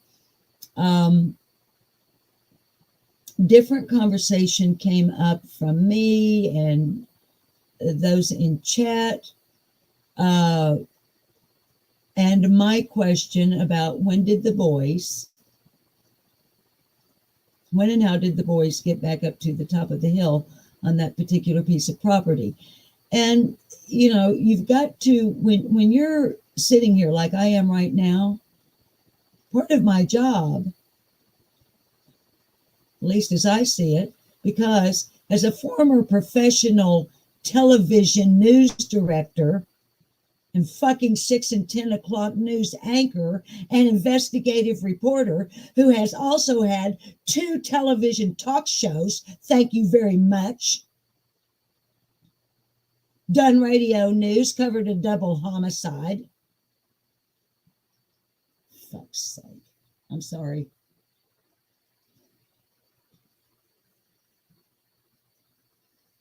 See, when I get mad, what happens? You see what happens. I try to maintain a modicum. I like to let some of that old professionality wash over me while I'm sitting up here on YouTube. And part of that professionality is that part of what I say in a live stream is intended to help stimulate conversation in my chat amongst you guys. Just happened to go with the where the boys were and where a certain neighbor was and another certain neighbor. And somebody comes up in my freaking comment section.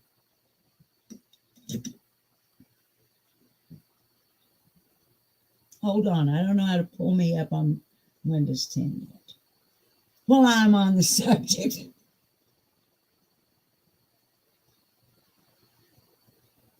Let's see, it was a live stream. It wasn't a video. Hang on.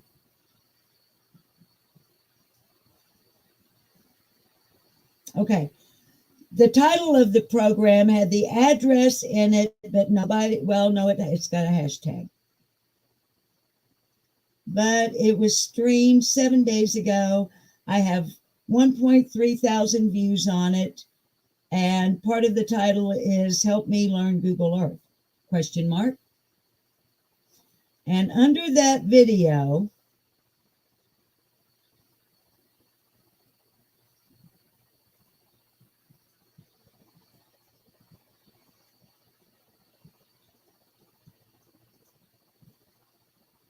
a username I've never seen. Never. Y'all, I'm just venting.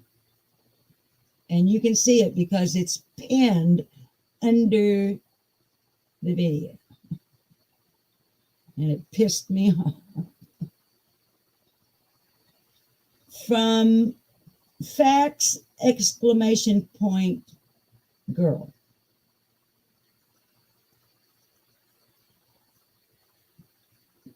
Dang it.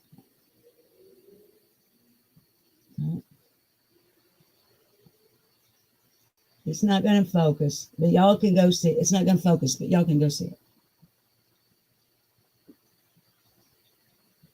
How do you not know about this? Period, rather than question mark. This is Facts Girl talking to me.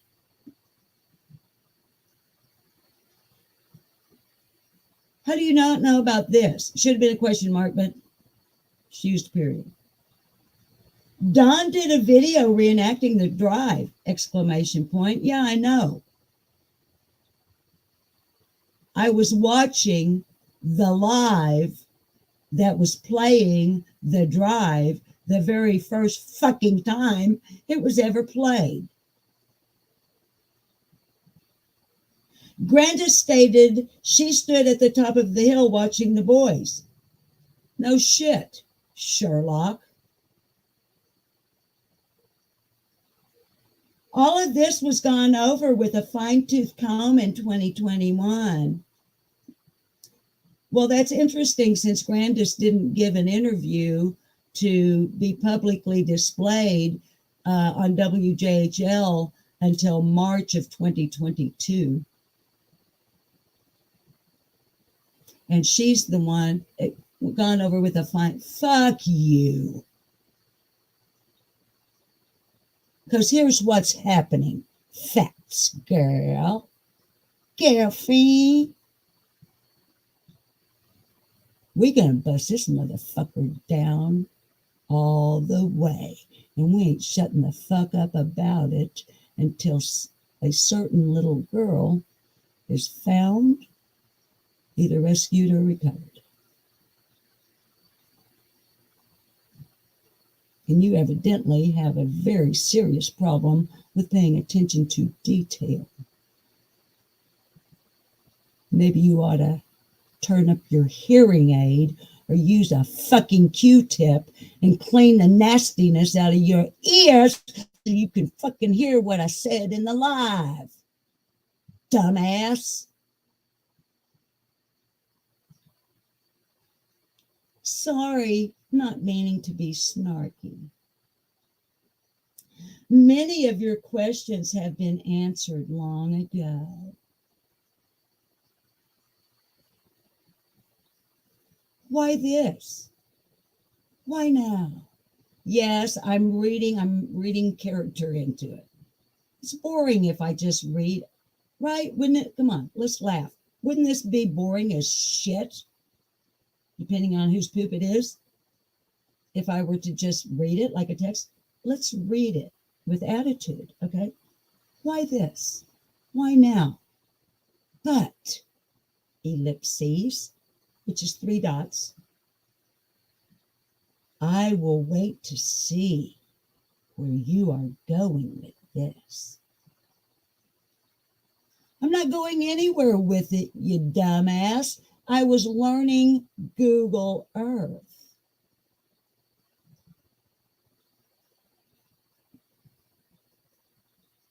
And contained within that very same live, near the beginning, as a matter of fact. Facts, girl. I said, I just like having information, and when I get it, that doesn't necessarily mean I'm going to do anything with it.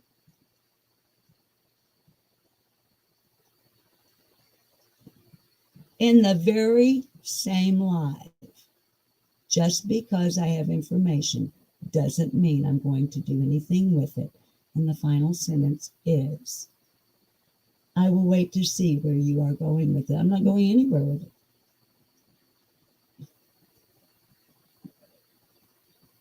I just wanted to learn Google Earth. And that happened to be the topic of discussion that kept people engaged with each other. While Be the Bean and Mohawk Mom are trying to help me navigate Google Earth, and everybody's in the chat room, and I'm just jacking my jaws. So I replied,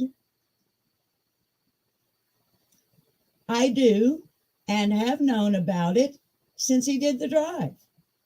Did you actually listen? Question mark.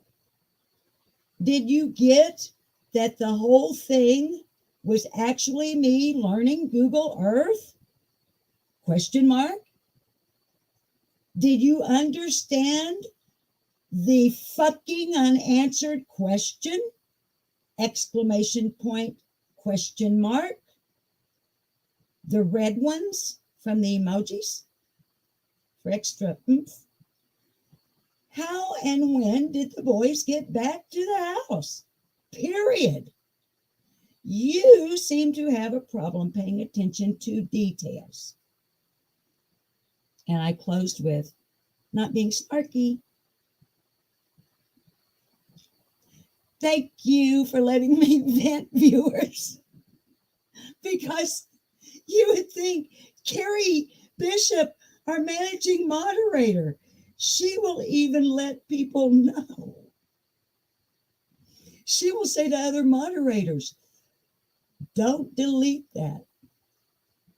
Because here's what I do. I don't block you. I don't remove you. I don't report you. I pin you. And then my other viewers talk to you. I don't have to defend myself against idiots. Because the highly intelligent people on my channel and in my chat room, if they choose to do so from time to time, will just go tell you to fuck yourself. I would prefer y'all not do that. I've handled it, but I needed to vent. Okay, do you guys want to know about Chatgpt, or have we already been on here too long and I need to just, because we've been on here 2 hours. Yeah, Mohawk Mom, we had fun. Mohawk Mom was really helping me. And Be the Bean, they were like, okay, now click this. Darlene, you were there? See? I'm sorry I haven't been putting you guys' comments up. Once I get used to the way y'all, things look different on my side. But I'm glad to have it. I'm glad to have it. So, and it requires less lighting, this camera. So that's cool. And like I told people on the test last night, I actually don't mind that you get a wider view of the rooms because I have nothing in my home that I would choose to hide from you. You know, there's nothing that's going to just, oh my God, it was, unless it's last night and I forgot that I was in my pajamas. I was wearing my fluffy, fleecy cupcake pajama bottoms with the red. And I got up to walk over there like I did a while ago to get this, and I forgot that I was in my pajamas.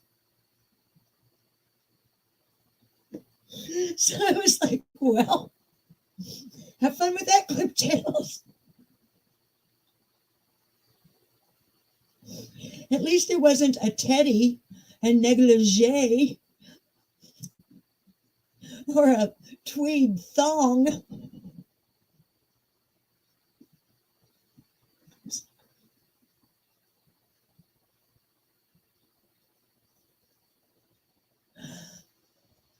Once I get tickled.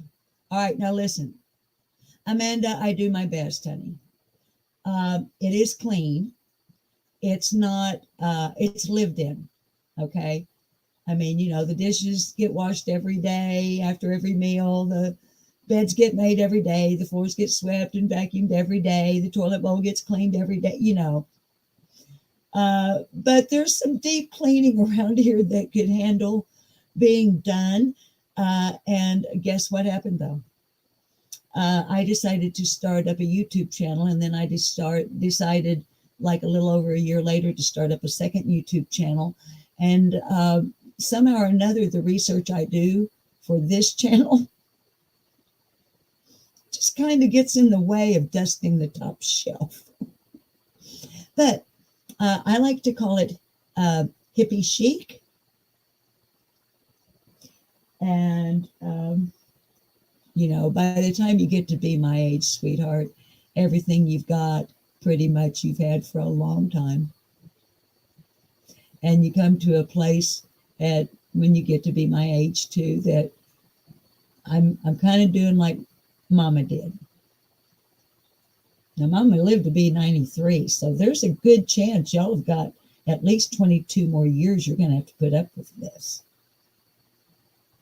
I know.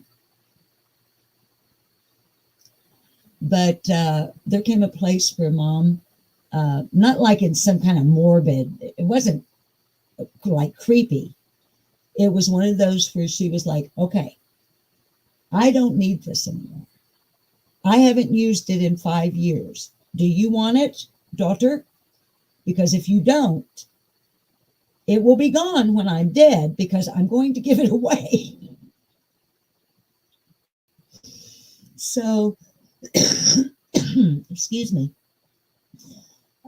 Since I started vaping, I'm having more of that. I may not be successful with the vaping as opposed to smoking. It's wet, and I don't like that.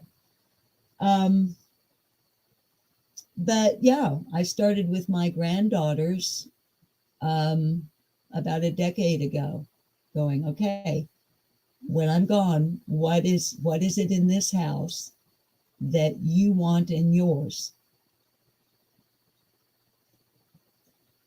That way it's, other than financial matters, which would be taken care of course, through will. Not a guy named Will, a piece of paper. Last will and testimony. Can I get a witness? This lady got the witness. Can I get a witness? This lady's got the witness. Can I get a hell yeah? Sorry, that's one of my favorite rock bands, Pussifer. So yeah. Now, here's the thing. I know we've been on here all this long, and in the title, I put the thing about chat, whatchamacallit. It has it. Okay. So, flour sack panties. Absolutely, D. Um, Flour sacks were used for everything in our home, D. Everything from kitchen towels. Of course, we had every kind of, you had the sacks that the chop came in for the pigs. You had the sacks that the seeds for the truck patch came in. Had flour sacks, had sugar sacks, had salt sacks. And that fabric went into everything from becoming a tea towel to being part of a patchwork quilt to becoming a skirt, panties, what y'all would now call a slip. Heck fire, yeah. I've got a what they call a pinafore. Now it's all packed away somewhere because my costuming from when I was performing in singing in period costuming from the mid and late 1800s. I have a pinafore that is made from a mule feed sack, or from like 4 or 5 mule feed sacks. I mean, but anyway, okay, I'm just going to show you what it is. I think I can do. Susan, because we've been on here a long time. And I'm wanting another. All right, if anybody wants to hang out and find out about this AI that got voluntarily on my part downloaded into my computer last night, and it's legal AI, and it's not pretend, it's real. It's real AI. And it's quite controversial, especially it's developed by a university, and it's the universities it's pissing off the most. That I'm not going to use it for anything. I wouldn't use it for anything nefarious. I don't do nefarious shit. Pardon my language. Time to quit doing that. It's just how I talk.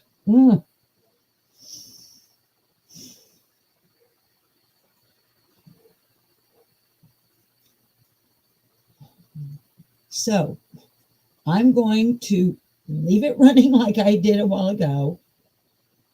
I'm going to take like 3 puffs off of a cigarette. Then I'm going to come back in here. I'm going to show you what it is. After the live, I'll leave a link to the AI thingy in the description below so that if you want to go and download it into your computer, you can. And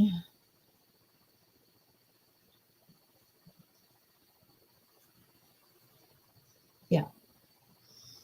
So if anybody wants to hang out for that, it'll be like 3 minutes, 4 minutes, and I will be back.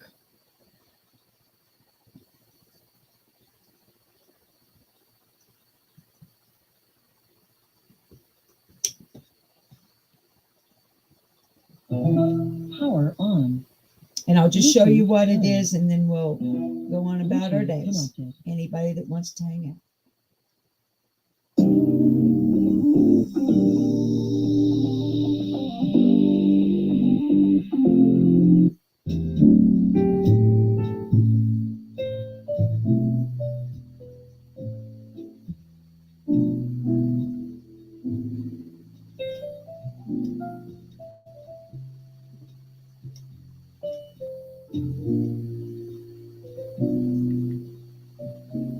I'll be back in a jiffy.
Thanks, guys, for letting me do that.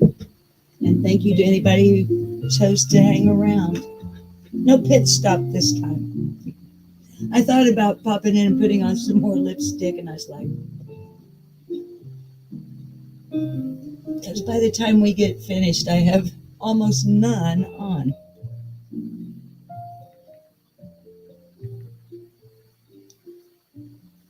Mohawk Mom, quit calling the kitties over here.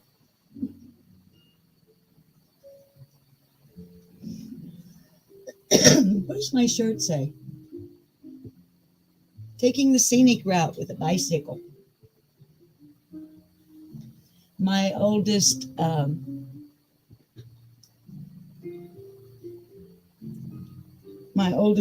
sister and her life partner are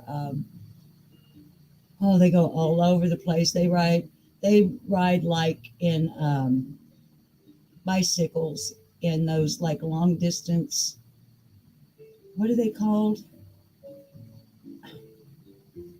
What's it called? You know, they ride and ride. It's not especially a race, but well, thank you guys for hanging out. Gee whiz, we still got 51 in here?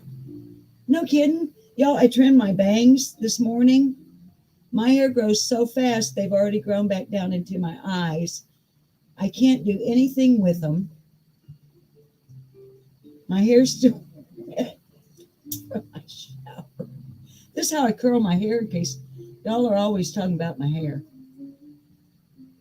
This is how you curl your hair. It's still wet. Put that knot on top of your head. All right, now present, share screen.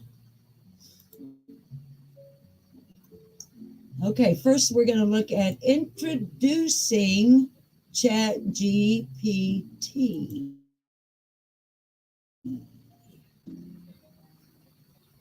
Okay, I'm not going to be able to see your chat because I want to keep the music going in the background for a second here. Kind of chill me out. So, and it's playing on my second screen, and so blah, blah, blah. So hope you guys can see what I have pulled up here. All right, wait, I've got to go back to my secondary screen just long enough to make sure that we're, come on.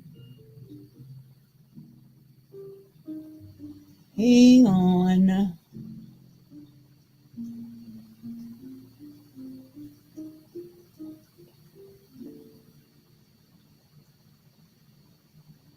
No, I don't want to hear any ads. Thank you.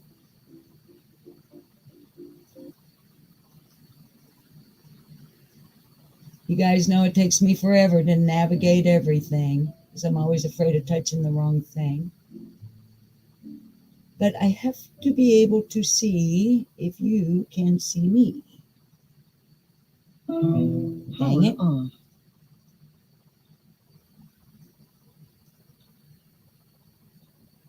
Okay, you can. Okay, you can see.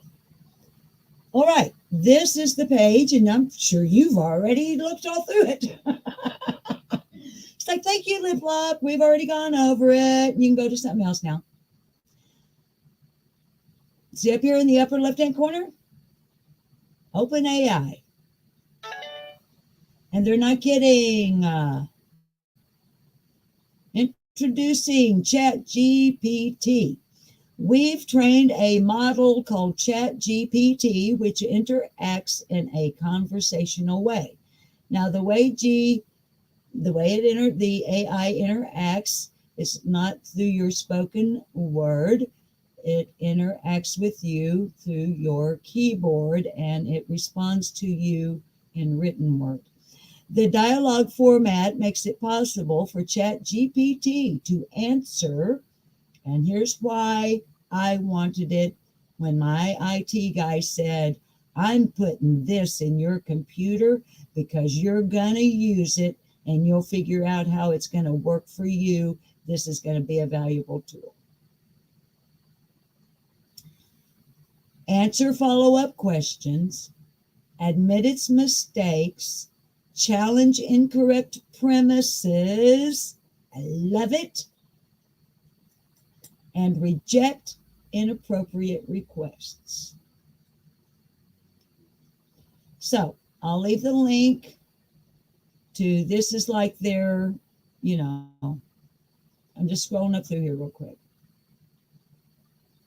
But this shows you their stuff, okay? That's theirs. Now let me take that down.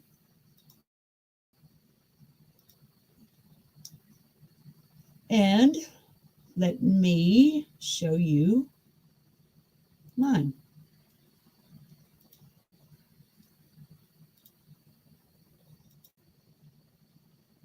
Keeping in mind that I haven't actually used it yet.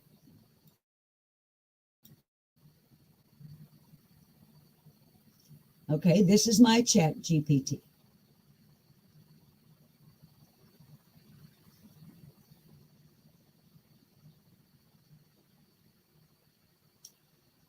And you can see over here on the left-hand side where it's black, this is where I interact with the artificial intelligence the way you're interacting in this chat room right now.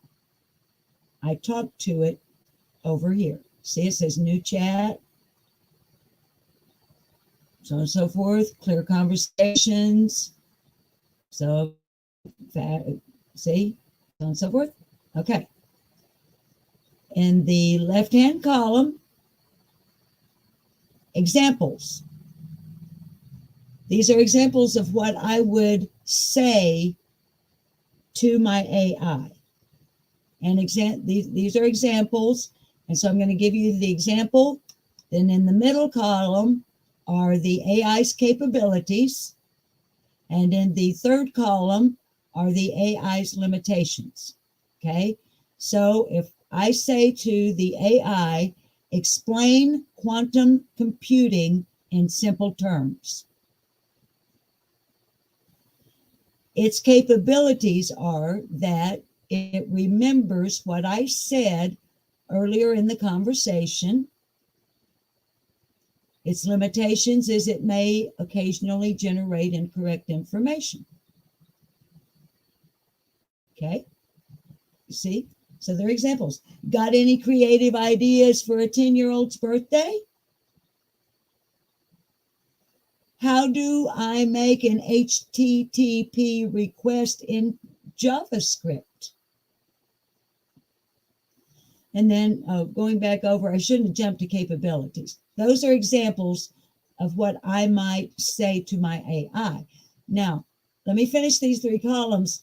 And I talked about this in the test I ran last night, but because most of you guys and whoever's still here wasn't there, I want to tell you a little bit, just a tiny bit about he said, she said between myself and my IT guy about this. Okay. Here again, its capabilities is it will remember what I've said in an earlier conversation. It will allow me to provide follow-up corrections, and it is trained to decline inappropriate requests.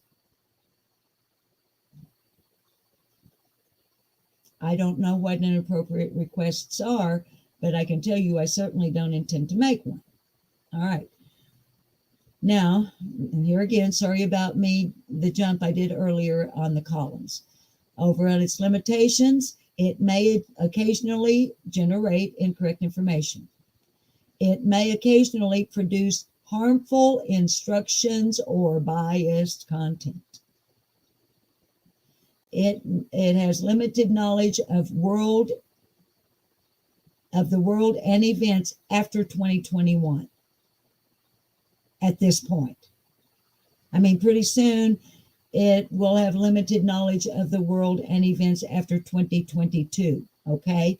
So I can't ask my AI real time questions, so to speak.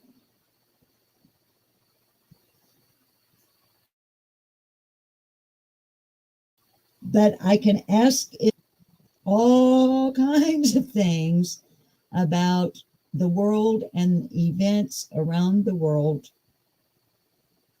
2021 and before.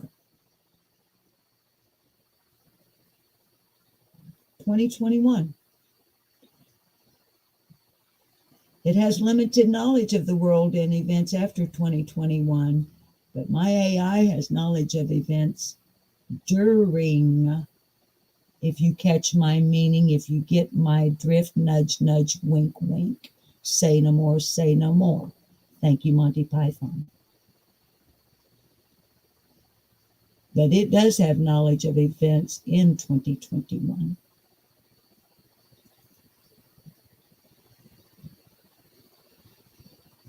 And it can help me put certain events. I don't know. I haven't used it yet. So here's Valerie. Yes, honey. Sorry, y'all. You know how I get. Hi, Kim, north of 54th. It's real AI. It is real artificial intelligence. It's not Playhouse. It's not pretend. Now, what I was going to say that I would do the he said, she said.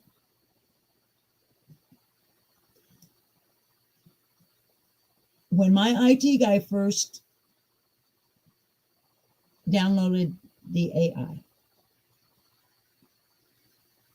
he said, let me, he did on my, well, maybe it's still in here. Let's scroll.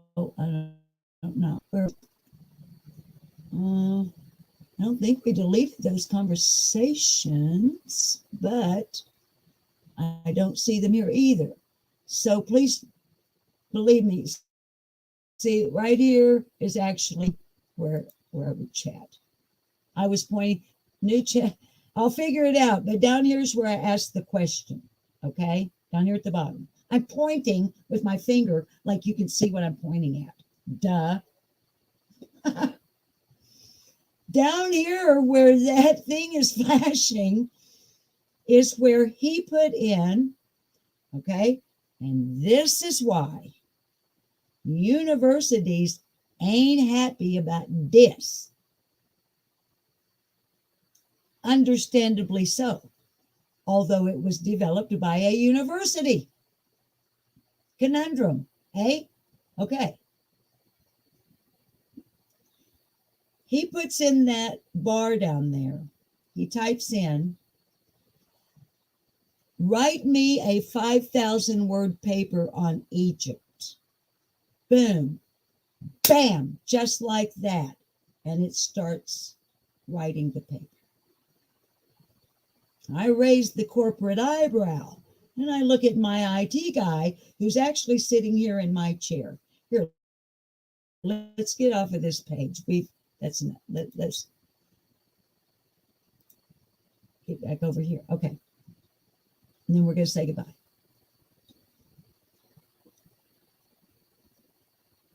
Y'all can probably imagine with a career background in not only journalism, but music publishing, sitting at my desk in the 80s, typing on an IBM Selectric typewriter. I know you don't know what that is. This is before fiber optics had even been run. Typing letter after letter after letter, form after form after form, putting them in the proper order in the proper envelope, and sending one envelope to BMI, Broadcast Music, and the other to the Library of Congress to substantiate that I owned that fucking copyright.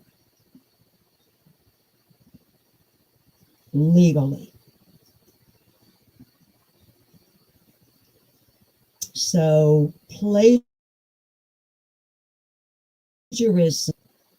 and me don't even sit in the same house, much less the same bench seat, okay? So I look at my guy and I'm like, is that fucking plagiarism? Is that thing just putting into my computer for you? Is it writing someone else's 5,000 word paper on Egypt? Nope. The AI is going like this. Like the Matrix or the Terminator. I'll be back. And it's going Egypt, Egypt, Egypt, Egypt, Egypt, Egypt, Egypt. It's a fucking encyclopedia. But it's AI. So the paper it wrote in 5,000 words, boom, just like that, for my IT guy, was an original work. However, it wasn't his. It's the intellectual property of the artificial intelligence. So I think we can see why there might be some college professors getting a little bit wound up over that. I would. So then,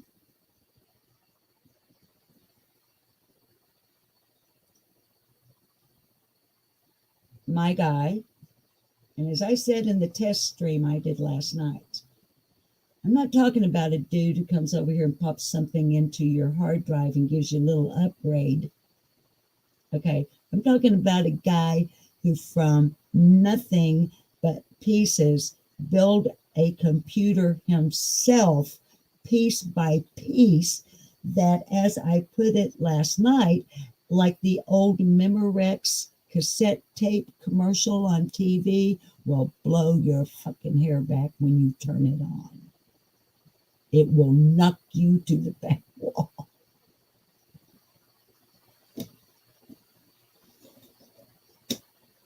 Now, I say that to qualify him, even though this is public opinion, not a court of law. I'm qualifying my guy as an expert. And he is fully aware of a particular case of a particular child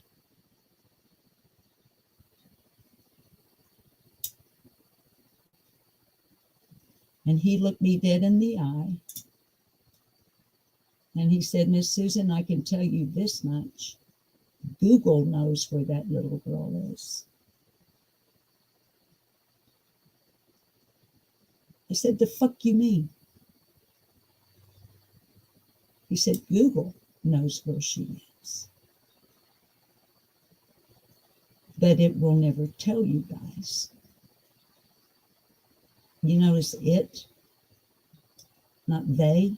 He wasn't talking about the corporate offices. He wasn't talking about the humans sitting at Google in Silicon Valley or wherever they are. He was talking about Google itself, the machine, knows where Summer Moon, Utah Wells is.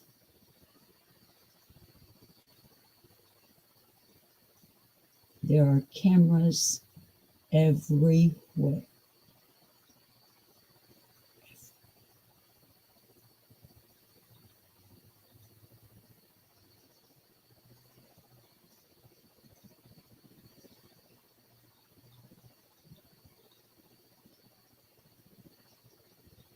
I said, why won't it ever tell us? And he doesn't know how because you don't know how to ask it. And he didn't mean me, he meant all of us. Am I talking tinfoil hat weirdness? To me, it feels like it. But to a man who knows exactly what he's talking about, Google itself knows where summer is.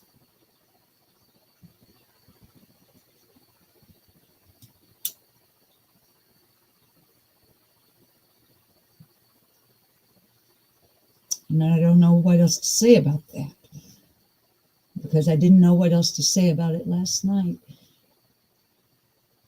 other than that means that if wherever she is,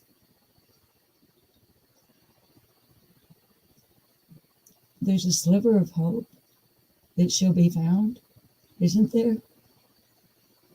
And the other thing that he said to me about this AI,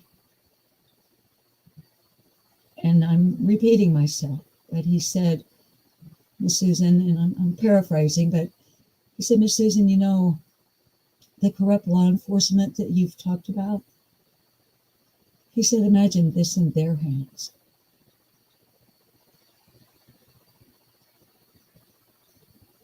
I looked at him and I said, that's scary. And a man who ain't scared of nothing then when it comes to technology said, you fucking lay right it is. He didn't say the F word. He doesn't cuss. That's my word. No, Teresa, my phone doesn't talk to me. And neither does my computer. And I've had AI for less than 24 hours and I haven't asked it anything yet. I just had the demonstration, so I don't even know what to ask first.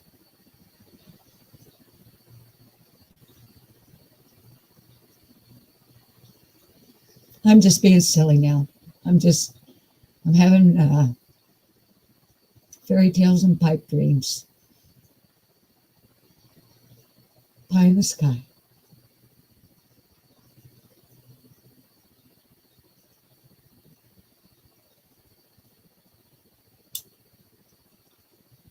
It's worth a try. Isn't it worth a try? I'm an old retired woman. What else have I got to do with my time that might be productive? And if nothing were to come of it, then won't I have learned something new?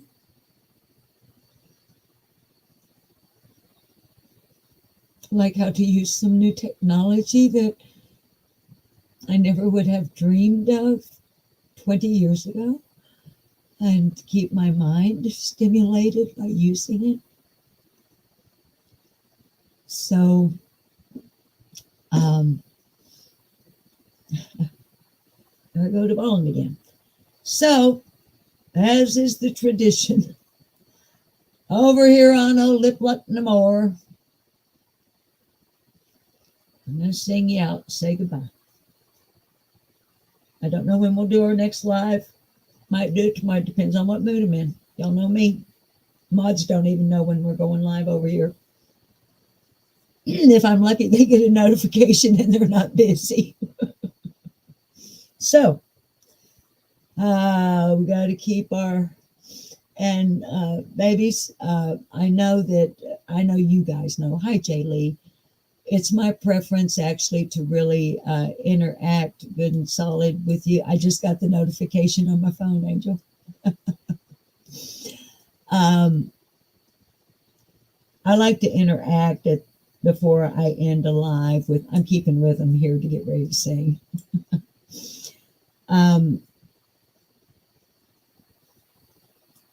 I like to spend time with y'all and chat at the end of a live, but this has been really distressing for me and y'all. And thank you for sticking with me through the case study.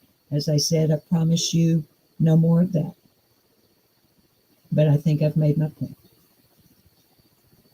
Not that, hopefully it will not fall on deaf ears, okay?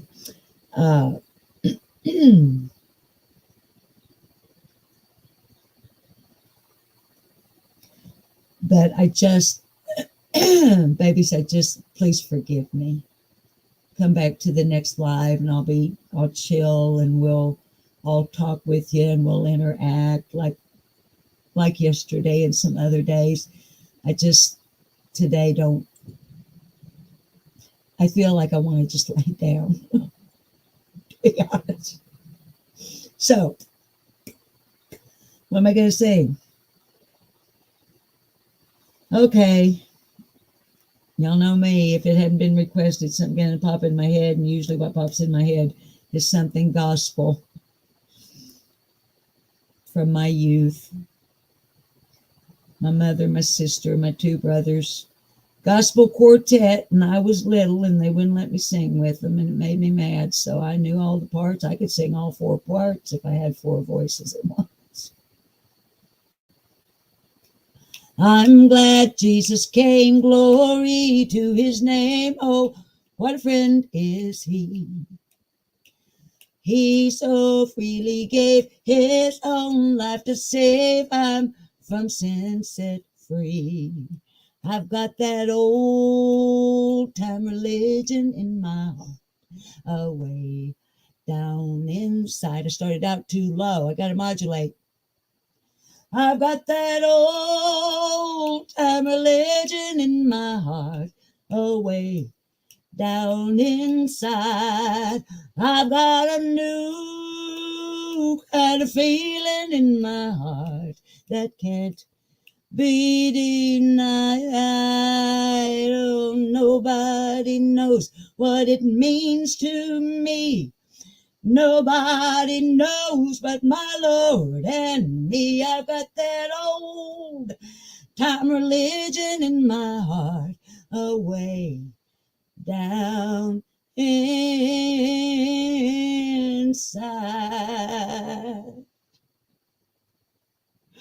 And I've got a new kind of feeling I can't hide. All right, darlings, I would tell you to behave yourselves, but I don't see a lick of sense in me wasting my breath in your time, because we all know you ain't going to do it. So go have you some fun, but be safe. And while you're out and about, don't ever forget. Okay? Learn it, teach it, look for it. Thumb to the palm, 4 fingers over. That person's telling you, help me, I'm being held against my will. Dial 911. Do not attract attention to yourself. Keep them in line of sight if you can until law enforcement arrives. And then let them do their job.